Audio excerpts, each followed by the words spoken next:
Oh. No, the board's we need not the board. on. We need the board up. There it is. There it is. How we doing? Happy Tuesday, everybody. What is happening? This is going to be a wild 3 days. I don't know where we're going to go. I don't know what's going to happen. I'm only here today, and then I'm bailing, and I'm leaving you all on your lonesome for 4-hour shows the next 2 days. It's going to be wild. It's going to be chaotic, and we'll see how it turns out. I have a counter behind me, and I don't know if listeners on the YouTube have noticed it, but there's a number.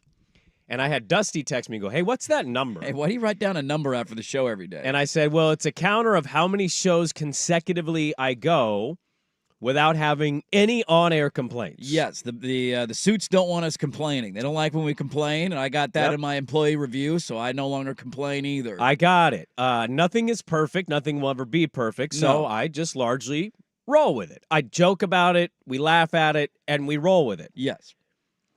Yesterday, I was alerted for the first time in an email that we had back-to-back 4-hour shows. Don't do it. Don't do it. On the 2 days that you were gone. 78. Don't do it. I just laughed and went, oh, man, I'm solo dolo for 4 hours? Back-to-back? Yeah, not, getting that heads up 24 hours early is not ideal. A little bit more of a peekaboo would have been nice, maybe last week, maybe 2 weeks ago, but 78. We're making it to 79 today. That's all we're doing. We're just getting through the show today. Be fully transparent. Swag's in Indy. He is. We have boots on the ground. He has a tape. You can go to his Twitter account, @FanSwag, and see his cool setup where he has a table, some microphones. He's got a couple of chairs. He's got a tablecloth that says 1080 The Fan. It's a whole thing out there. He, so basically today, tomorrow, and Thursday, I'll run through the schedule with you guys, let you know what's going on behind the scenes here, because there is a lot for Swag to try to navigate. Yes, there is. He reportedly, so today, Illinois, Northwestern, who I read quite a bit about yesterday. They're a very interesting, fun little story program, David Braun. Everybody quit on them last year. They ended up having a great year, and they're playing at a temporary waterfront stadium this year. They are, because they got a big palace coming. They're building a new one, and they have to put up bleachers at their practice facility, which is right on what's the Chicago lake? Lakefront, Lakeside, Lake Michigan, Lakeshore Drive. Lakeshore Drive. Yeah. Sure, we'll go with all of those. Yeah. All of the above. But they have the Big Ten Coach of the Year. They do. Which I think if you would have quizzed people on that, I don't know if they would have picked him if they didn't study Big Ten football last year. No. Ohio State, Purdue, Rutgers, Wisconsin. Shout out our Wisconsin listeners out there. Who got very upset with us yesterday. And then tomorrow is Iowa, Michigan State, Nebraska, Penn State, UCLA, USC, and then it ends with Indiana, Maryland, Michigan, Minnesota, Oregon, UW. Yeah. And Swag, I was talking with Ortner before the show today, and he said he touched base with Swag, who's in Indy, and said, hey, Swag, how is this going to go? Because Ortner's got experience dealing with on remotes. He does the Pilots games with Swag. He does. That's why he's here. And Swag basically said, I don't know. I found Nebraska people. Okay. And they said, this is our first rodeo. We don't even know what's happening. Nice. That's encouraging. The Big Ten has introduced all of these new programs into their conference. They said, hey, we're the superpower of college football. Yes. And in their media day, they basically have just abandoned ship. They don't know what They they're said, doing. good luck, everybody. Thanks for coming to Indy. Bye. Thanks for coming, everybody. So there's a real chance we get like one guest from one of the schools for today. Yes. There's a real chance we get zero guests from any of the schools today. Very likely.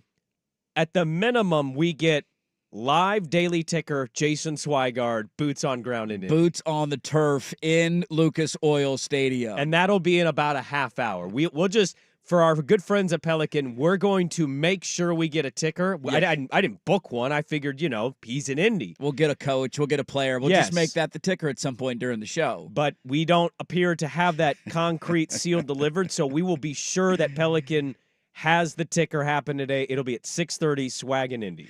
It is hilarious to see a conference get this big, and then look, we've never been to a Big Ten Media Day before, so I don't want to speak to how it has always been, but from what I've heard, read, and seen, it seems like they've been a little more dialed in years past, and now we've expanded 4 more teams, and it's like, we don't know what the hell we're doing. Should this really be that big of a change for them for 4 programs? It should not. It should not. You should have. Look, we have said this before. The way the Pac-12 handled it was always perfect. You had the car wash. You told them what people you wanted to interview, and they'd bring them by. Here's your schedule. Every player, every coach. You go to this table at 6:15. You go to this table at 6:30. You go to this table at 6:45, and you knew exactly who you were going to interview, and they knew all the interviews that they had to do.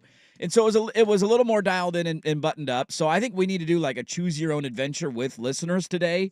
Do we want to go to the podium for different coaches around the conference? Well, we only have 2 coaching options just for the today. live podium. Just today. Yeah. We'll have more in the days to come. Yeah. But this was my whole idea because I watch way too many football press conferences. I've done a lot of that too. And you basically end up getting the same thing that you get in an interview, because the hard part about doing these shows and these interviews is there's only so many questions to go around. Yes. And these guys will sit down and do 30 of these things, and they get asked kind of the same questions. basically the same question at every single table. Right. Like if you're Dan Lanning and you're sitting down with radio shows across the country, what do we think he's getting asked about today? Recruiting, NIL, uniforms, expectations. It's the same line of questioning that he's going to get everywhere.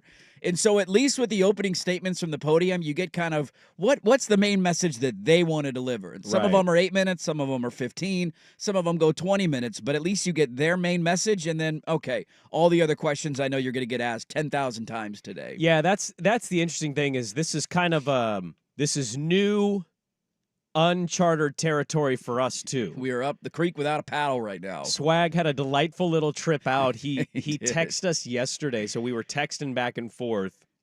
And I want to read the text verbatim. Eddie, he basically said, we're off to a good start here today. Where did he go? Here it is. He said, "Holy hell, never doing this again. I'm a sweaty mess. I have to high step through 3 terminals at LAX to barely make my connection, and now a very unhappy infant across the aisle from me, just in time for the 4-hour flight to Indy." Lovely. He then got back on once he landed and eventually said, yeah, baby's lungs were going crazy on that flight. So Swag had to sit next to a crying, screaming infant. He gets to Indy after barely catching his connect. Yeah, carrying 3 bags of equipment. And now he's got a table for like 9-person shows, and it's only him Swag hanging out with the fan merch logo stuff everywhere. I mean, the good news is, at least I'm hoping the next couple of days, there's a lot of big-time media members that are in Indy. And so hopefully Swag can wrangle some of them, and we could talk to some folks about Big Ten Media Day. But with this whole event kicking off today and knowing that this was happening, my first thought this morning as I was thinking about, hey, it's a Big Ten Media Day show, is genuinely, when is Oregon going to be in the Big Ten commercial? Because when Oregon was announced going to the Big Ten, one of the first things that I got excited about was their little flyover city landscape commercial. Oh, with the stadiums? With the little stadiums Yeah, and the that's little right. pop-up Those things. are cool. Hey, to Chicago. Hey, Yeah. to Lincoln, Nebraska. Hey, to Iowa. When are we going to show up in that thing?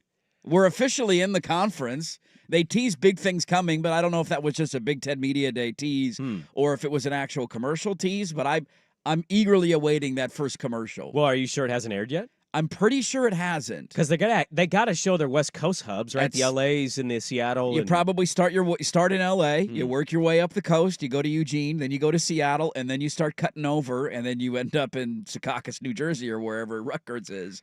And it's coast-to-coast conference, but I want to be in that damn commercial, man. I'll be honest with you, I'm kind of jealous. Of the Big Ten Media Days or the commercial? I just wish my school was in something like this. I do too. And it's absolute horse ass that they're not. We had a happy hour drink session where we didn't did. even really have a media session. We just like did. hung out in a casino ballroom and said, "We're getting drunk, yeah!" I mean, at least you guys got the Yammer back now. We did. The Yammer's going to be in studio Yeah. recapping Pac-12 After Dark games. I texted him. I said, "Dude, This is awesome. you on the CW? Back in the pack?" Righting a wrong that should have never been wronged. He should have never been fired from the Pac-12 network. That was ridiculous that it happened in the first place, and the first sign of a downfall of our conference. He wouldn't like me to say this because he's really good friends with the guy, but he didn't abandon ship like Yogi. No, he didn't go to the Big Ten network. He stayed true. He did. He stayed on the West Coast. Loyal to the soil. The WB. Mike Yam is loyal to the soil. The Yammer is working for us. You and Mike Yam have the same employer. You're damn right we do. You guys are coworkers. And Live Golf. Look at us, dude. And Isaac and Sue. Wait, Live Golf? CW. Oh, touche. They're on the and and Isaac and Suk, you're right. Look at us. And Will Ortner. Will Ortner. Will Ortner's a C-Dub guy over there, too. That was just one check. Hey. Checks are checks, are they Did you not? cash that check? Yes, I did. Did you Damn pay right you taxes did. on that check? You're an employee Way of the too CW. much. Yeah, I Way know. too much in taxes. We They still always- have not done enough research on Will somehow paid money to the government last year. And I'm like, there's no way you What? made enough money. Yeah, he got a weird tax thing happen. No chance. No, he I did. paid, 4 figures to the government. How did you do your taxes? Yeah, we need to I got a dive into guy. that. No, You that got a guy needs to be fired. That guy needs to get Well, he's my turfed. father. I don't think I can fire No, him. I think you can, I actually. think you Yeah, can. you can fire your You can dad. fire him from being your tax guy. You don't need to Yes. fire him from being Well, your he dad. hires my tax person. Well, you fire your dad from hiring that tax guy and then Yes. fire the tax guy. He's my agent in all of this. He's my tax An agent agent. He's finder. getting absolutely screwed on this, man. Yeah. 4-figure payment? Are you kidding me? He brought that up when you were gone. We were talking about and we had taxes. the state kicker on top of it too. I know. What are you I doing have over there? no idea Well, what that means. You Here's didn't get a kicker this year, Ortner? Is Josh Myers coming in and giving me money? What's You happening? need a tax guy, man. Get this guy a tax guy. Lindo Mari coming in to save the day. Had no idea. You got a weird thing though. You're one of those like you live in Washington, but you work in Oregon, but you Yep. also work in Washington. And I got to be honest with you, I lived in Vancouver briefly with my mom. I don't know how any of that works. Dude, you I don't think pretend I do? to know how I'm it wearing works. a Hooters hat at 6 a.m. I Yeah, have no idea what's happening. You're right. You're right. I forgot my belt at home today. I mean, it's the people who do it the best are the ones that can avoid the certain taxes. That's why a lot of them do it. Yes, Yeah. if you live in Washington, you don't, I believe, have to pay income tax, but then you can come down here and work and do different things or whatever, and you don't have to pay sales tax. So Yeah. people find loopholes that way. That's what Chris Dudley did years ago. Yep. And he ran for governor, and then everybody realized he doesn't even live in the state, and that was not a great start to his campaign. That happened to me, Ortner. When I did taxes years ago, in college, I used to go to the Elks Lodge because the olds would do them for free for you because they were bored. Ooh. And then one year, I was like, you know what? I don't need to go back to the Elks. I can do this on Turbo. And I did TurboTax, and I probably didn't make more than $15,000, $18,000 in the year. I ended up paying $944, and I went, what? I went back to the Elks the next year. Man, I got like $6,000, and I go, what did I do wrong on TurboTax? You did something wrong onto you. I did not check a box or something. Clicked a wrong button. And this Man. will again reiterate, as Ortner is now a teacher of America's youth as well. Yeah. On top of educating everybody on the air. Don't teach taxes. Why don't we teach this? Why is this It's not a very taught? good question. Why is investing money, Yep. retirement accounts, and taxes not taught from the get-go to America's youth? Well, why did we get rid of skill trade like labor, like apprenticeships and Yes. shop and yes, we should have Woodworking. shop Still class. there. Not in the PIL, they're not Northeast Well, Portland. guess what? They are in Washington. in Another big- reason to come across the river, Up in boys. Big Ritzy Hawkinson. Sure, you guys got all sorts of extra funding for programs. We don't got that in Portland, man. I'd love to go down a list of what Washington is better than Oregon in and what Oregon is better than Washington in. Hey, look, I taught a Like we got cooking beaches. class You the guys other have day. crap beaches. Yeah, our we beaches kill are way you guys in beaches. Beaches are way better here. Yeah. Way better. But your educational system and Yeah, tax system seems like it's a little better. So you'd rather have sales tax than income tax? Yes. I think I would. Okay. I think I would. Okay. Also, they got pro sports. Seattle Plural. does. Seattle does. Yeah. Yes, they do. Well, it's the state of Washington. So. The state of Washington has multiple teams. Well, I don't know what this first segment was, but that's kind of the rundown of what today's show is going to be. One of our people said, you guys need one question that you can ask everyone, something along the lines of our toilet paper question. Are you a crumpler or a folder? Should we go that route? I actually With thought. Brett Bielema, first guest. Well, here's the thing. So it's a Tuesday. I thought about this yesterday on a walk. Tuesday, Wednesday, we got status story. We got mail sack today. We do. What if? Because I know you and I. We've done these before. Mm-hmm. Like you end up kind of just doing what everybody else does. It's football season. You want to take it somewhat seriously. I also understand the other side. It's like, who cares? These people won't ever interview with you again. No. They don't know your name. They don't No. care about. What if we did a mail sack for Brett Bielema? Oh, that'd be fun. Or what if we did a mail sack for Greg Schiano? It doesn't seem like we're going to get him, but if we did, that'd be a great way to handle the interview. Those are the two coaches we would get if we got anybody today. One of my line of questionings, this is so nerdy, but I'm going to say it anyways. One of my thoughts of if we had a coach on to like spice things up a little bit Yeah. was to ask them advice on building programs now that I'm in year Ooh. 2 with Georgia Tech. I love that. and had a thrilling 25-22 win over Kansas State or 24-22, last-second field goal over There the we go. Wildcats. 2-0 start in year 2. How do you build your culture? What's your recruiting strategy, right? How do we develop players? I need to know these answers from my Georgia Tech Yellow Jackets. We put in for Emeka Egbuka, the wide receiver for Ohio State. He's from Steilacoom, Washington. Yes, he is. Local product. And we hope we can talk with Ryan Day. I don't know if we'll get him or if Danny and Dusty will get him. We don't know the schedule again. It's a freewheeling Big Ten Media Day. Welcome in Tuesday edition, Dirt and Sprague. We're off and rolling. We'll talk to Swag in about 20 minutes, live in Indy. Dirt and Sprague, good to be with you on the Fan.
Sounds Still weird to say out loud. It feels weird. It feels weird. But Swag, so far, look at that. He's grinding his ass off, getting us guests. Well done, Swag. I'm not worried about him helping us out. No, That's for sure. It's just finding people that say yes, and thankfully Yogi did, so that's a good start to the show. It absolutely is. So Yogi Roth is going to join us coming up here at the bottom of the hour. That'll be the Daily Ticker, just in case it ends up not having a coach and or a player for today's show. I want to remind you guys, Big Ten Media Days on the Fan are brought to you in part by Mods PDX. The future of building is here. In hearing Yogi Roth hop on with us in about 15 minutes, Dirt, I was watching some ACC Media Day stuff yesterday. Yeah, theirs are going on right now, too. It has a very Pac-12 2023 Media Day vibe to it.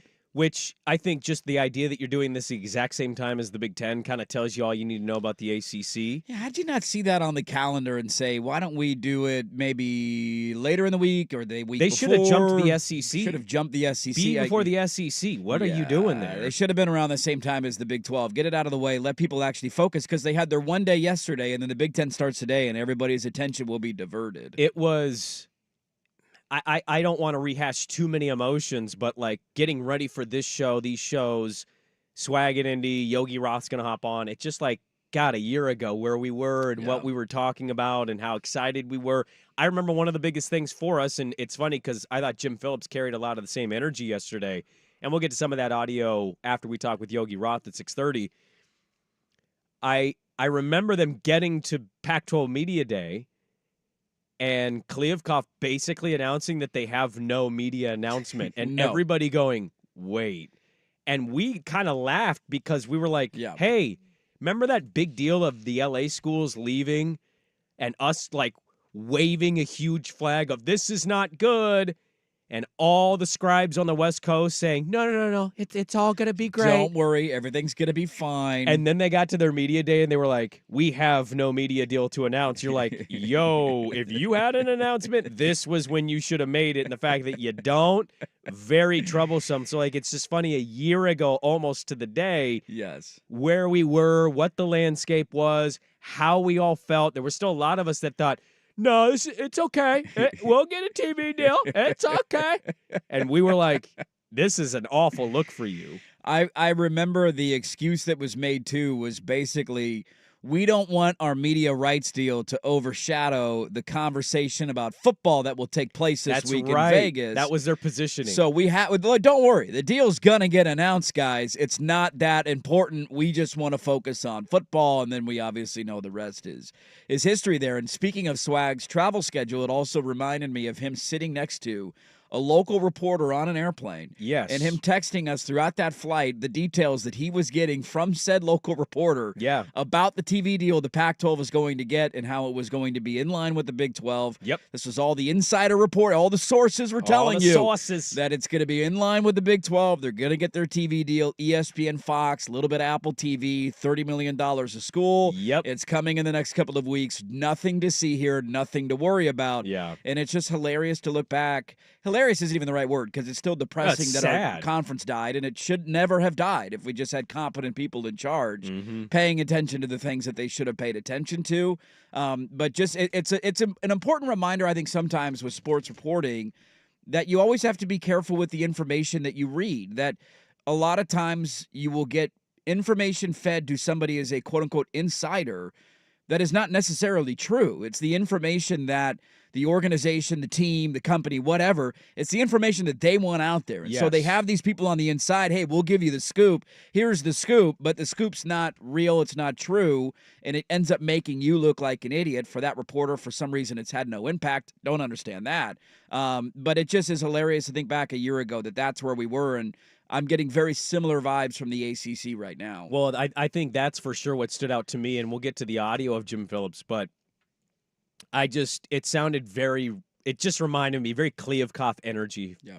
That is what I kind of felt like, because he was going at, talking about the Florida State, the Clemson stuff. We're bigger than one's like, no, you're not. You need Florida State and Clemson in your conference. We all signed on the line. Like, okay, we all know what's coming. Like, you guys seem like the most obvious candidate of the next conference to kind of die or be altered in drastic ways. Yes, they had an undefeated team last year get left out of the college football playoff. Yeah, let me find a picture. Keep going on that. But there was Okay. a picture yesterday, and I laughed, and it was Jim Phillips, and the backdrop basically saying, like, the most important or whatever it was. And I just laughed. I'm like, you guys literally had an undefeated team not make the college football playoff, which was egregious in my opinion. It was unthinkable that could ever even happen. Yes. That a Power 5 conference champion could go undefeated and miss. And I know the Jordan Travis injury was a big part of that and definitely played into the decision-making.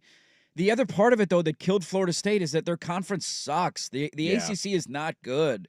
And when you look at who they ended up playing in the ACC title game, it didn't live up to what you saw from a lot of other conferences. I believe they played Louisville in the ACC title game. They did, yeah, and it was a dogfight. And it was with their third string quarterback, so it's not nobody was upset about that. It just like that was your marquee matchup. You only had like 3 teams ranked at the end of the season. It's not a good conference, and that was one of the biggest things that allowed Alabama to jump Florida State. Of course, there's SEC bias. Of course, the Travis injury impacted it. But when you looked at their schedules at the end of the season, the best win far and away that Florida State had was arguably LSU, which was a non-conference game against an SEC team, and Alabama had beaten multiple other teams, including Georgia, that were better than that LSU game, and they also beat LSU in a conference matchup. And so it just was an uphill climb for them, and it's because of the inferiority of their conference when compared to some of the other Power 5 conferences. I can't find the banner. I saw the image yesterday, and the banner basically was just like ACC, and he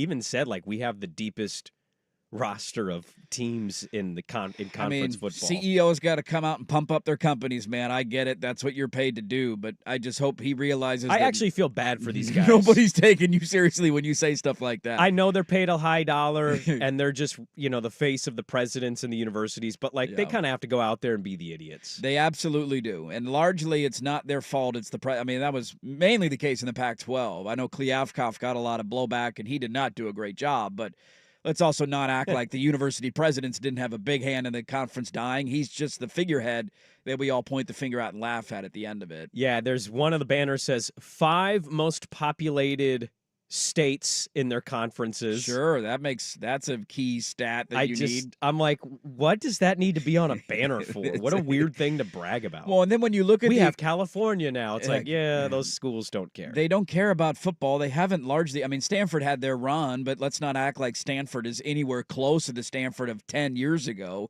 Cal has been irrelevant in football largely my entire life. We did a Jeff Tedford segment last week. Outside of a couple of years under Tedford, Cal has always been a 7-5, 5-7 team, and they added SMU, who's playing for free. Like, that was your conference realignment. You got 2 teams from the Bay Area that have very little following from their local fan bases, and SMU, who might have a decent impact, but that's not going to move the needle, man. Let's do this. So Yogi just alerted Swag he can't go for 30 more minutes. Okay. So Yogi hot route. Yogi will go at 7. Let's do this. Ortner, this is kind of live on air producing. We'll just move the ticker open to 7, and we'll have Yogi come on at the top of the hour. I want to get to something. We just got tagged in a tweet, and the headlines are hilarious. Okay. And we got Jim Phillips audio. So let's carry this over because the comp between last year and this year with our old conference and this conference we're talking about, they couldn't be more strikingly similar. So we'll get to that and the Jim Phillips audio. Yogi Roth coming up at 7 a.m. Dirt and Sprague back with more Big Ten Media Day. This is a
May take a quick pause because I think we've all been in a situation that somebody was in yesterday and it never feels comfortable. And I'll tease it by asking this question. You can noodle on it. I hadn't considered this yesterday, but I'll ask you. And again, I want you to noodle, and we'll get to it coming up in about 12 minutes. Is Diet Mountain Dew racist? Who's drinking it? I want you to noodle on that because we have audio to get to. Yeah, is it at a Klan meeting? Then maybe it falls into that category. We were talking about ACC and Jim Phillips, who yesterday looked kind of doofusy at the podium for the ACC. Digital Dam, our resident Beaver Troll account that is on Twitter, pretty active, comped 2 articles, and I thought it was pretty funny. Last year, a headline said, Commissioner George Kliavkoff, bullish about Pac-12 future. Very excited about the direction we're going. Yesterday, Jim Phillips, there's not a more exciting collection of teams than in the ACC. Yeah, there is. I would argue maybe at least 2 and probably 3 conferences who have 3 conferences more for sure. Exciting teams. Now, the Big 12 doesn't have a title contender like the SEC or the ACC has, Sure. but I would say the depth and interesting nature of all the teams in the Big 12 prop it slightly ahead of the ACC. I would also argue, as right as you are, that they don't either because they go undefeated and can't even get to a playoff. So who knows if they have a title contending team. This is valid. Here is a compilation of Jim Phillips yesterday at ACC Media Day. There's significant anticipation surrounding ACC football. Our 17 football programs will all look to accomplish greatness. With 33 days until week 0, we know the focus will be on what's ahead for this year. ACC football has the toughest non-conference schedule in the country. We have elite coaching leadership. 6 ACC head coaches named to the 2024 Dodd Trophy preseason watch list. No conference has more. The ACC is the conference of quarterbacks. 13 enter the season with over 20 career touchdown passes and 3,500 career passing yards.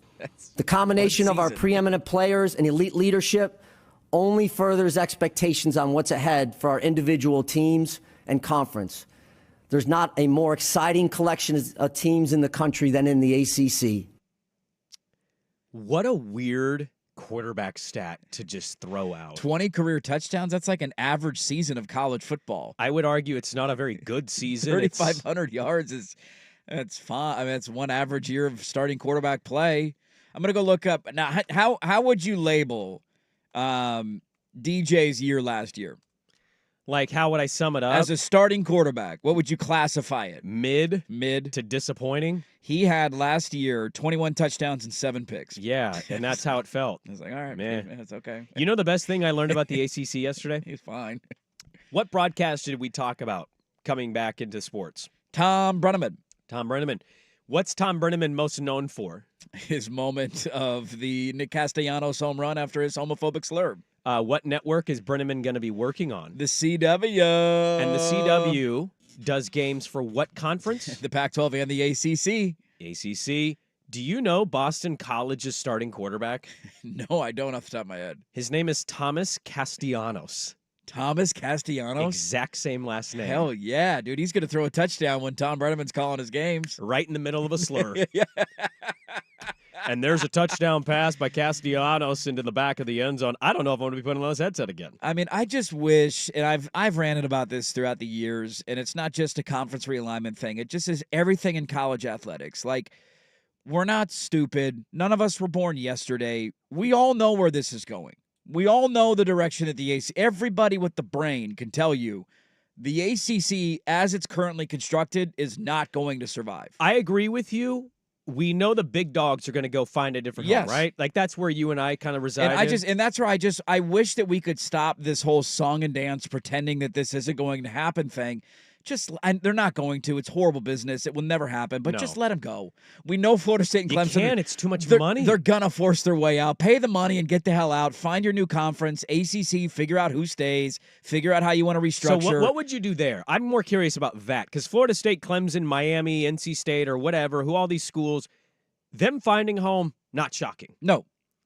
What do those other ACC schools and institutions do to? They have to rebuild the conference because I don't think there's a landing spot for That's many the Beavs of them. and Cougs coming in. That's there, right? where you guys find a spot, and this is what I've maintained for weeks. This is what you're rooting for as an Oregon State, Washington State fan. You want the ACC to crumble because they're going to be left trying to figure out where do we go from here. Now, I believe I've read that if they lose Florida State or Clemson, that ESPN has the ability to get out of their TV deal in 2027. So then they're going to have to strike up a new TV deal. It's not going to be a major conference because you're losing the only legit title contenders that you have. And so they're going to have to kind of have to figure out how to put the pieces together similar to what the Big 12 did. The Big 12 just had a lot more to choose from because of when it happened to them. Yeah. It's a timing thing of how all of this plays out, that the Pac-12 decided to not act when they should have when Texas and Oklahoma left. So we were then left to be the conference that got poached, not the Big 12. And the ACC is going to crumble later, and so they don't have the ability to go get Arizona's, Utah's. You don't all those schools have already found a new home. You're not poaching other Big 12 schools. Yeah. Because the reporting is likely that Florida State and Clemson might end up in that conference. And so I definitely think it benefits Oregon State and Washington State. I wish we could get to a point where this is no longer a conversation. And I know it will always hover in the background of the sport, but can we just settle things down a little bit? Give me 5 years, 6 years, 7 years where these are our conferences. This is who you're playing.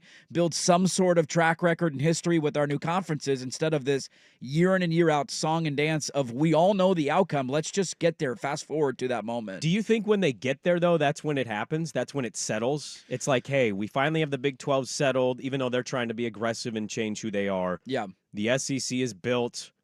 The Big Ten's got their members. Well, and the Big 12 might add Florida State and Clemson. That might be their move. Well, I'm saying, like, once all of that ACC stuff figures itself out. Yeah. And the dust settles on that conference. I do feel like we're at least at that point then it's holding like, pattern. What do we need to move for a couple of more years? Yeah. And I think the only other lingering question that I think I hate to interrupt you. I'm sorry about that. But the other thing I was going to throw out, I meant to throw out, I know that all of these conferences are probably concrete, but I could see a scenario where when that dust does settle, all of those geographical hubs figure out non-conference matchups pretty routinely. They should. Right? Like Oregon schools, Washington schools, LA's, Stanford, Cal. Especially in the non-football sports. Basically, football's whatever, but all the other sports is what matters. And basically have like Pac-12 non-conference football of what we used to know, and then they get into conference play. Because there was a report that the Big 12 is looking to do an entire season of just conference football. Just 12 games. I mean, if they add Florida State Clemson, I believe they're at 20 teams. And so he wants to just play everybody. I mean, if you're only playing 9 or 8 conference games, how long is that going to, how many cycles through you got to go until you play everybody in conference play? It's weird. And so I understand the argument of why they want to do that. To that point, I think the only other follow-up after the ACC crumbles, we figure out how the landscape's going to look.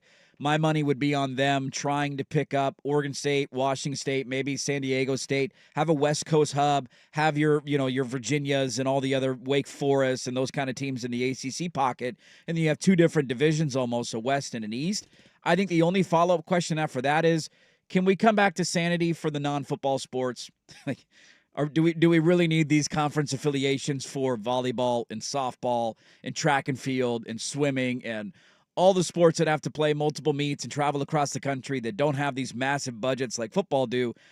Can we make this make sense? And let's go back to our old pockets and play non-football sports in our old conference windows, and then we can keep football however the hell you want to keep football. Yogi Roth will join us live from Big Ten Media Day. Swag has got that lined up. He'll join us at the top of the hour. It is 6:43. Dirt and Sprague back with more on The Fan.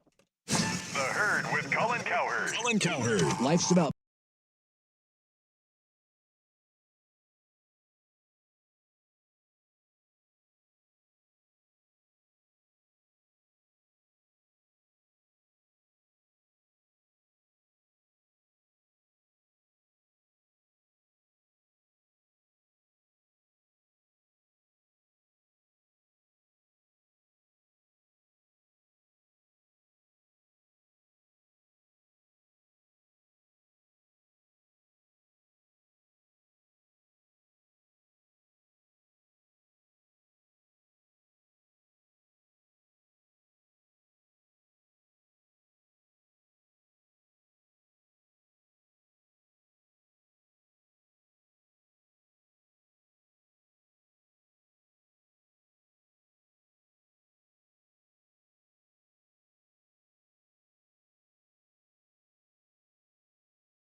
I would imagine it feels a little weird. I think that's where we got to start. Just a little strange. All that time in the Pac-12. Now it's a new conference. What's it going to be like, Yogi? Yeah, I'm fascinated to kind of pick his brain as somebody that's been around the sport as long as he has to see how all this feels. He was on Swag's flight yesterday. He was. Into Indianapolis, and I'm sure they chatted it up a little bit and just like, hey, now I'm wearing this hat. Hey, now I'm based out of Chicago. What the hell? Our gal Heather Dinich is live right now on SportsCenter from Big Ten Media Day. I'm trying to get a glimpse of Swag's table in the background, but you can't quite see it. I'm just wondering, and time heals all wounds, and eventually everybody moves on, and you forget what things used to look like. But with all of this going down, while it is very exciting, I am wondering how long it takes until it feels normal, and if it ever will.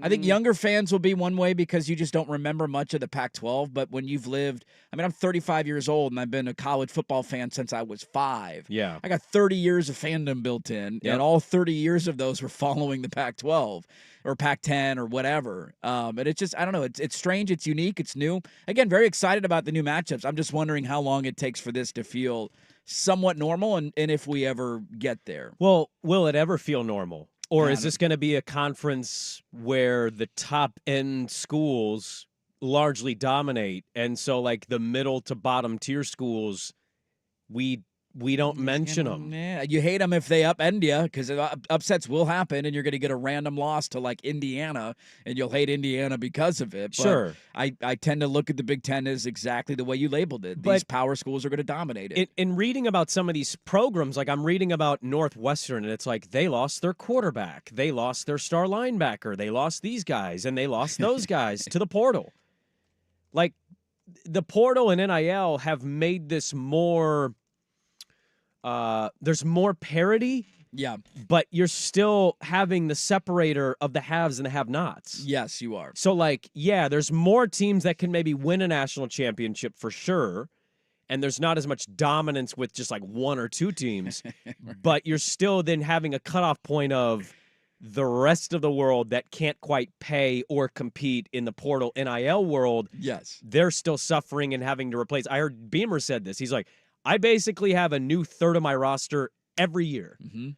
And that's the crux of the sport is like, you got to figure it out. There's more contenders, but you then have more schools separated and cut off of that line where it's like, cool, I have 40% or 35% of my rosters changed over almost every year because my best players get poached. Well, it's one of those, I'm reminded when you're asking about just how it's going to look in the landscape and dominating games and all that. I remember watching the game or seeing highlights of it this past year, and I'm going to look up the exact number because it blew me away. Speaking of powerful programs just eating the smaller ones, there is, I believe, in Ohio, between Ohio State and Indiana, Ohio State has won 28 games in a row over Indiana. Indiana has not beaten Ohio State since 1990. They tied 27-27. So technically the winning streak's a little bit longer than that. They have not beaten Ohio State since 1988. They have not beaten Ohio State since the year before I was born, and they have essentially played every year. They've missed, obviously, 28, so you missed a couple of years in there, and there was a tie in there. They have not beaten Ohio State since 1988. Yeah. So a conference of haves and have-nots. I mean, the all-time win matchup is 79-12. They played 89 times. It's 79-12. That's your all-time matchup, man. That wasn't a lot of what you saw in the Pac-12. No, you did. I mean, Oregon had winning streaks over Washington and Oregon State that were great when they were in their heyday. But Washington's returned the favor. It's evened out. Oregon State's eked out a couple of civil wars. Like, it balanced. I'm sure you could go historically. Maybe some of those great USC teams have had that over bottom dwellers, but nothing to that level where you've won basically 30 straight years. We largely, as a show, we will joke and make fun of things. We said yesterday one of our favorite things from the weekend was that Joe Biden got out of the presidential election race because nobody needs that. Like, have you watched him talk? He's old. Awful. He's old. We don't dive in much. Do you remember when Jeb Bush was running for president? I do. Jeb. And he had a moment, like a little town hall, and he basically said something that he thought people were going to clap at. Nobody did. He just went, please clap. Please applaud. Okay, thank you. And that was the end of his campaign. Like, that's a good line. That was the moment the campaign died for him. I would say the exclamation point should have been the end of it, too. Like, Jeb! Like, nobody was that excited for Jeb. It was like, hey, Jeb. Another Bush. Nobody cool. was going, Jeb!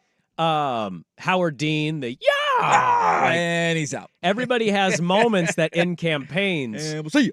The Trumpers chosen J.D. Vance, the 39-year-old millennial senator from Ohio. Yes. And yesterday, he had a very interesting moment for himself that I don't know if he feels very good about because it went all over. Here he is suggesting Democrats think Diet Mountain Dew is Diet Mountain Dew. racist. Okay. Democrats say that it is racist to believe, well, they say it's racist to do anything.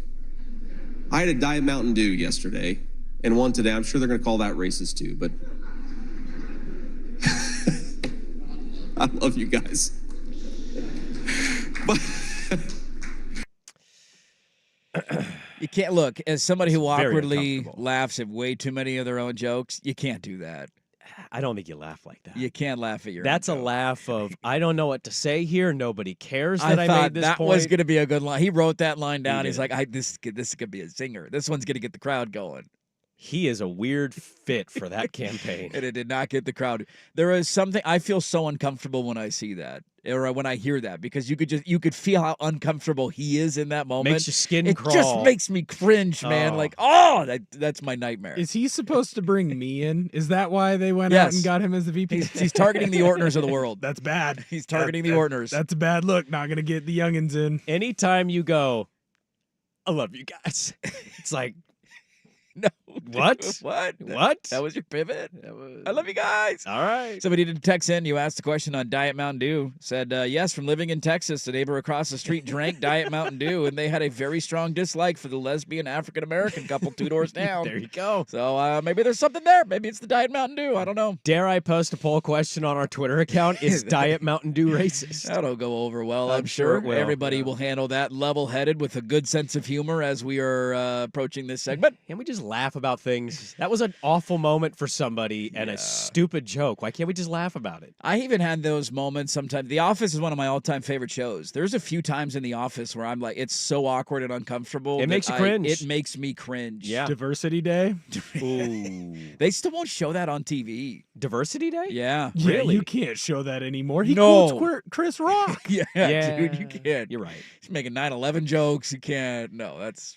They won't show that one on Comedy Central and all their reruns. And people have noted that because they run The Office 24/7. Like that's all they show. That's my go-to channel sometimes. I'll just turn it You on. turn if it on, I'm leave it on in the unplugging. background. Yes. And I think it was like the second ever episode or the third ever episode. And so people will notice when they start their runs through seasons, it goes episode 1, no episode 2, episode 3, and they just skip over it like it never happened, it never existed. Okay. Well, I didn't know that they had taken that off the air. Yeah, you can still get it on the Peacock probably. You know, it was probably on Netflix when they had it, but not on cable broadcasting. Well, we move on from the awkward racist Diet Mountain Dew to Big Ten Media Day again. We have a loaded second hour. We're going to kick it off with Yogi Roth, now of the Big 10 Network. Yogi Roth live from Indy, hour 2, Dirt and Sprague on the Fan.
Beers independently brewed since 96. Pelican Brewing, born at the beach. We are anxiously awaiting Yogi Roth of the Big Ten Network. He's going to join us live from Indy.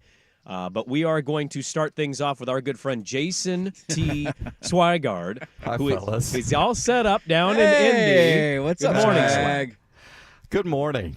It's first of all, Lucas Oil Stadium is quite a nice building. Okay. So we're right down here on the 33-yard line. Here we go. Trying to take all this in at one end zone. They have the big stage set up. The Big Ten Network setup is right at center field.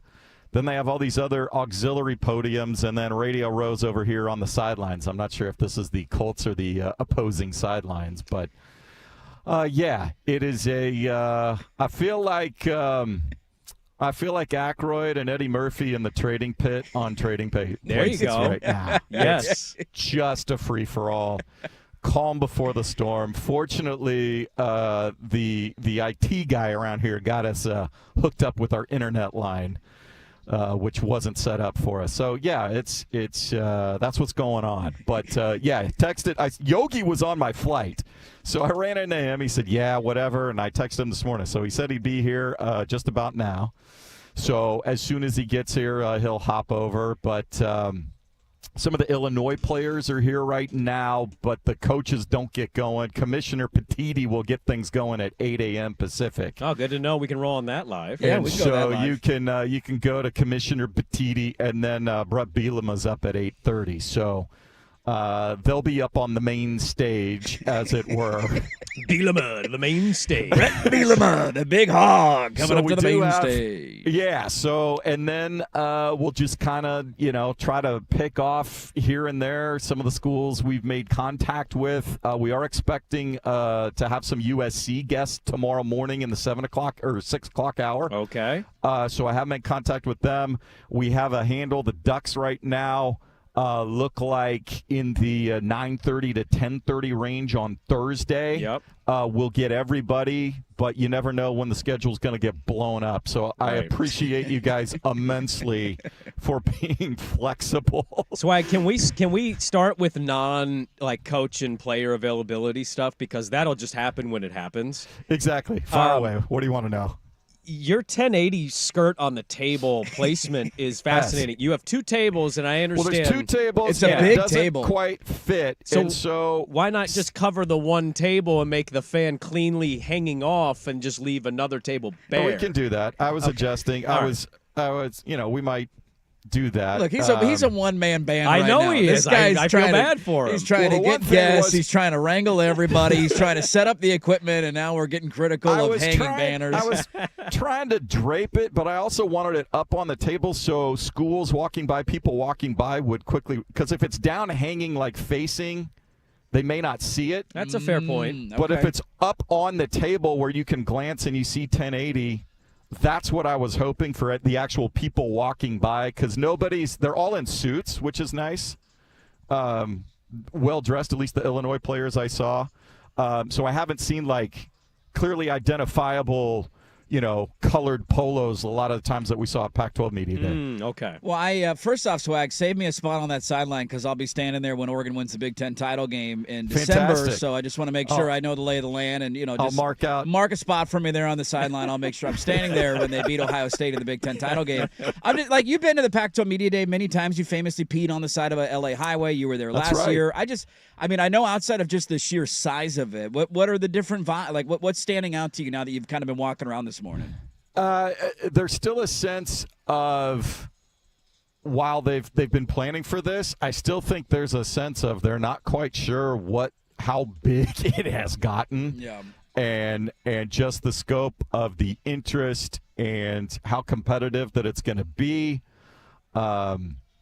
And, talking with some of the media members here on Radio Row that have, been coming to this through the first expansion. We met some of the guys that cover Nebraska, and they said this is beyond the scope maybe that everybody entailed. So everybody's still trying to get used to it, and there's a lot of things they sort of have an idea about, but until we go through it once, and it's kind of like what everybody's thinking about with the college football playoff, trying to extrapolate what it could mean and how important are things going to be. We did that exercise last week about are the conference championship games going to matter or whatever.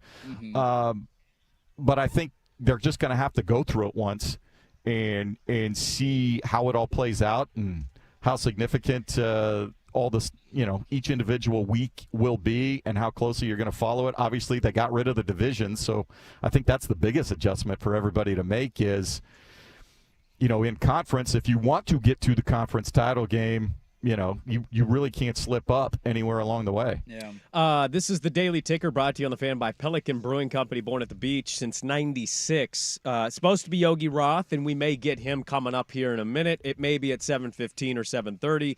But it's right now Jason Swigard live in Indianapolis. I'm so honored. And look, I actually wanted you to be the ticker stop today. Boots on the ground, man. Boots on the ground. You endured a child next to you on a 4-hour flight, so you deserve to be on the air today. You're working your ass off. Let me ask you, what is the biggest media contingent? What state or program is so far to you stood out the most represented at Big Ten Media Day? Well, it's pretty sparse right now. I mean, there's 24 some odd Radio Row things. There's only about 7 or 8 people that are here, but there are 2 Nebraska radio stations here with full-on shows. Is Peterson there, Dirt? I don't know. We'll have to text him and ask him. I'll text him and see if he's there. They care about their college football They in do. Lincoln, Nebraska. Yeah, I know that. and they were here. They were here bright and early, ready to go. What was it? 93.7 The Ticket, I think, was one of them. Okay. Yeah, and not sure what the other one was, but You can't they have more are than 2 here. stations, I wouldn't think. Exactly. So, yeah, there's all sorts of. I don't know that any one area more represented than the other. But Well, who's yeah. the most buzz? And when you talk to media members or when you're kind of I guess it's early to be asking this, but is there any buzz for Oregon or UW or the LA schools? Where's the buzz at right now?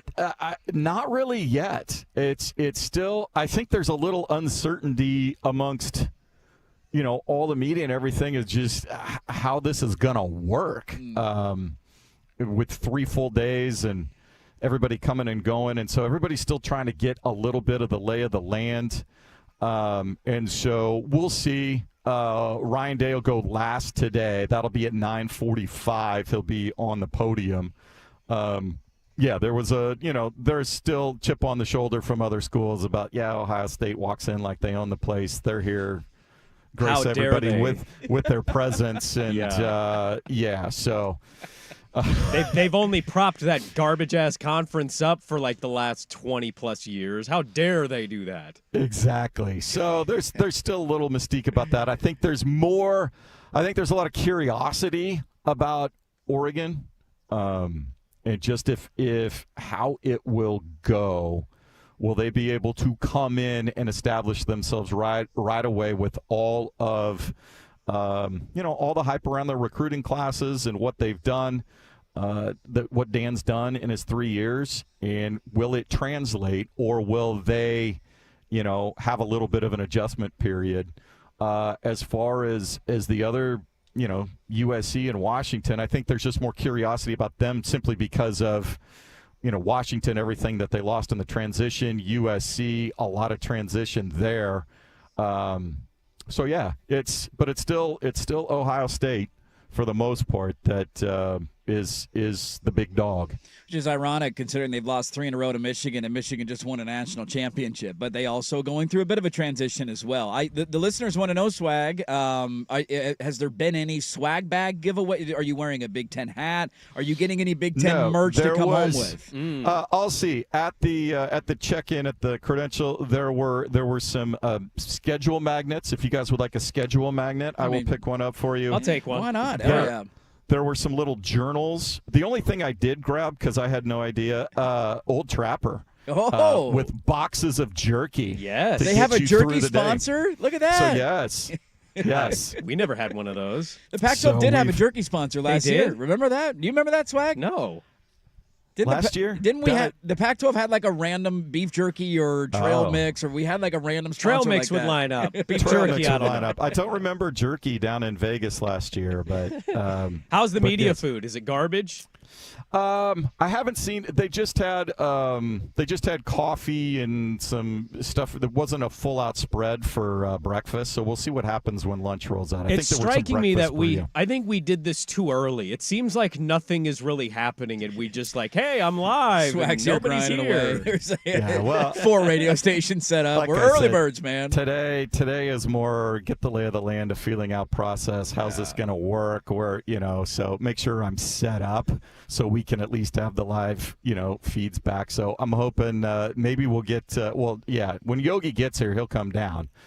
I don't know if he was coming with a contingent of people or if he's got Big Ten network duties. They all have separate studios. So in the back in all the meeting rooms and stuff under the stadium, so like CBS Sports, NBC Sports, ESPN, the Big Ten Network all have their separate little studios set up for all their stuff. So there's a whole bunch of other stuff going on behind the scenes where they get whisked off to all of a sudden. So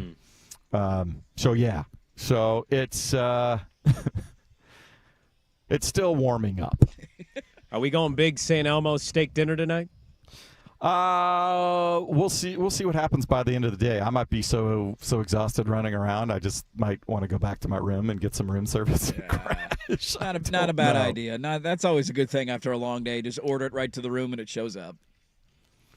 Yeah. So fortunately, St. Elmo is within walking distance. So is the hotel. So I got my steps in this morning, less than a mile. All right. I love it. So saving those Uber rides. Keep us alerted on Yogi. We'll go live to you with Yogi when you get him. Thanks for hanging with us for a couple minutes. And no problem. Keep I up the great appreciate work. your patience. And like I said, I think I saw the Rutgers contingent around. So the running back from Rutgers, hell of a story. So we'll see if we can hunt him down. Maybe Coach Schiano. So, yeah, I got to go. It's going to be scramble time here. Scramble mode. There we go. Jason Swagger live at Lucas Oil Big Ten Media Day from the 33-yard line. Go score a touchdown, big guy. We'll catch up with you in a couple minutes. All right. Thanks, guys. All right. There we go. Swag on the Daily Ticker. The Daily Ticker brought to you on the Fan by Pelican Brewing Company. Born at the beach and brewed since 96. Visit them at pelicanbrewing.com. Maybe Yogi Roth coming up next. We're not sure. It's an Omaha type day. Omaha! Hot route! And we'll see where we go next. Sturt and Sprague on the Fan. The Ducks are on a roll. They have hammered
TBD. He's going to be on at some point. We think. We got Swag. Well, now we'll see where we go from here. We can go to Petiti at 8. Should we go to Petiti at 8? I think we definitely at least should go to the commissioner. Roll yes. on Petiti. We'll go to the podium live on the Big Ten Network and roll on Tony Petiti, the commissioner of the Big Ten that has 18 teams, that Big Ten.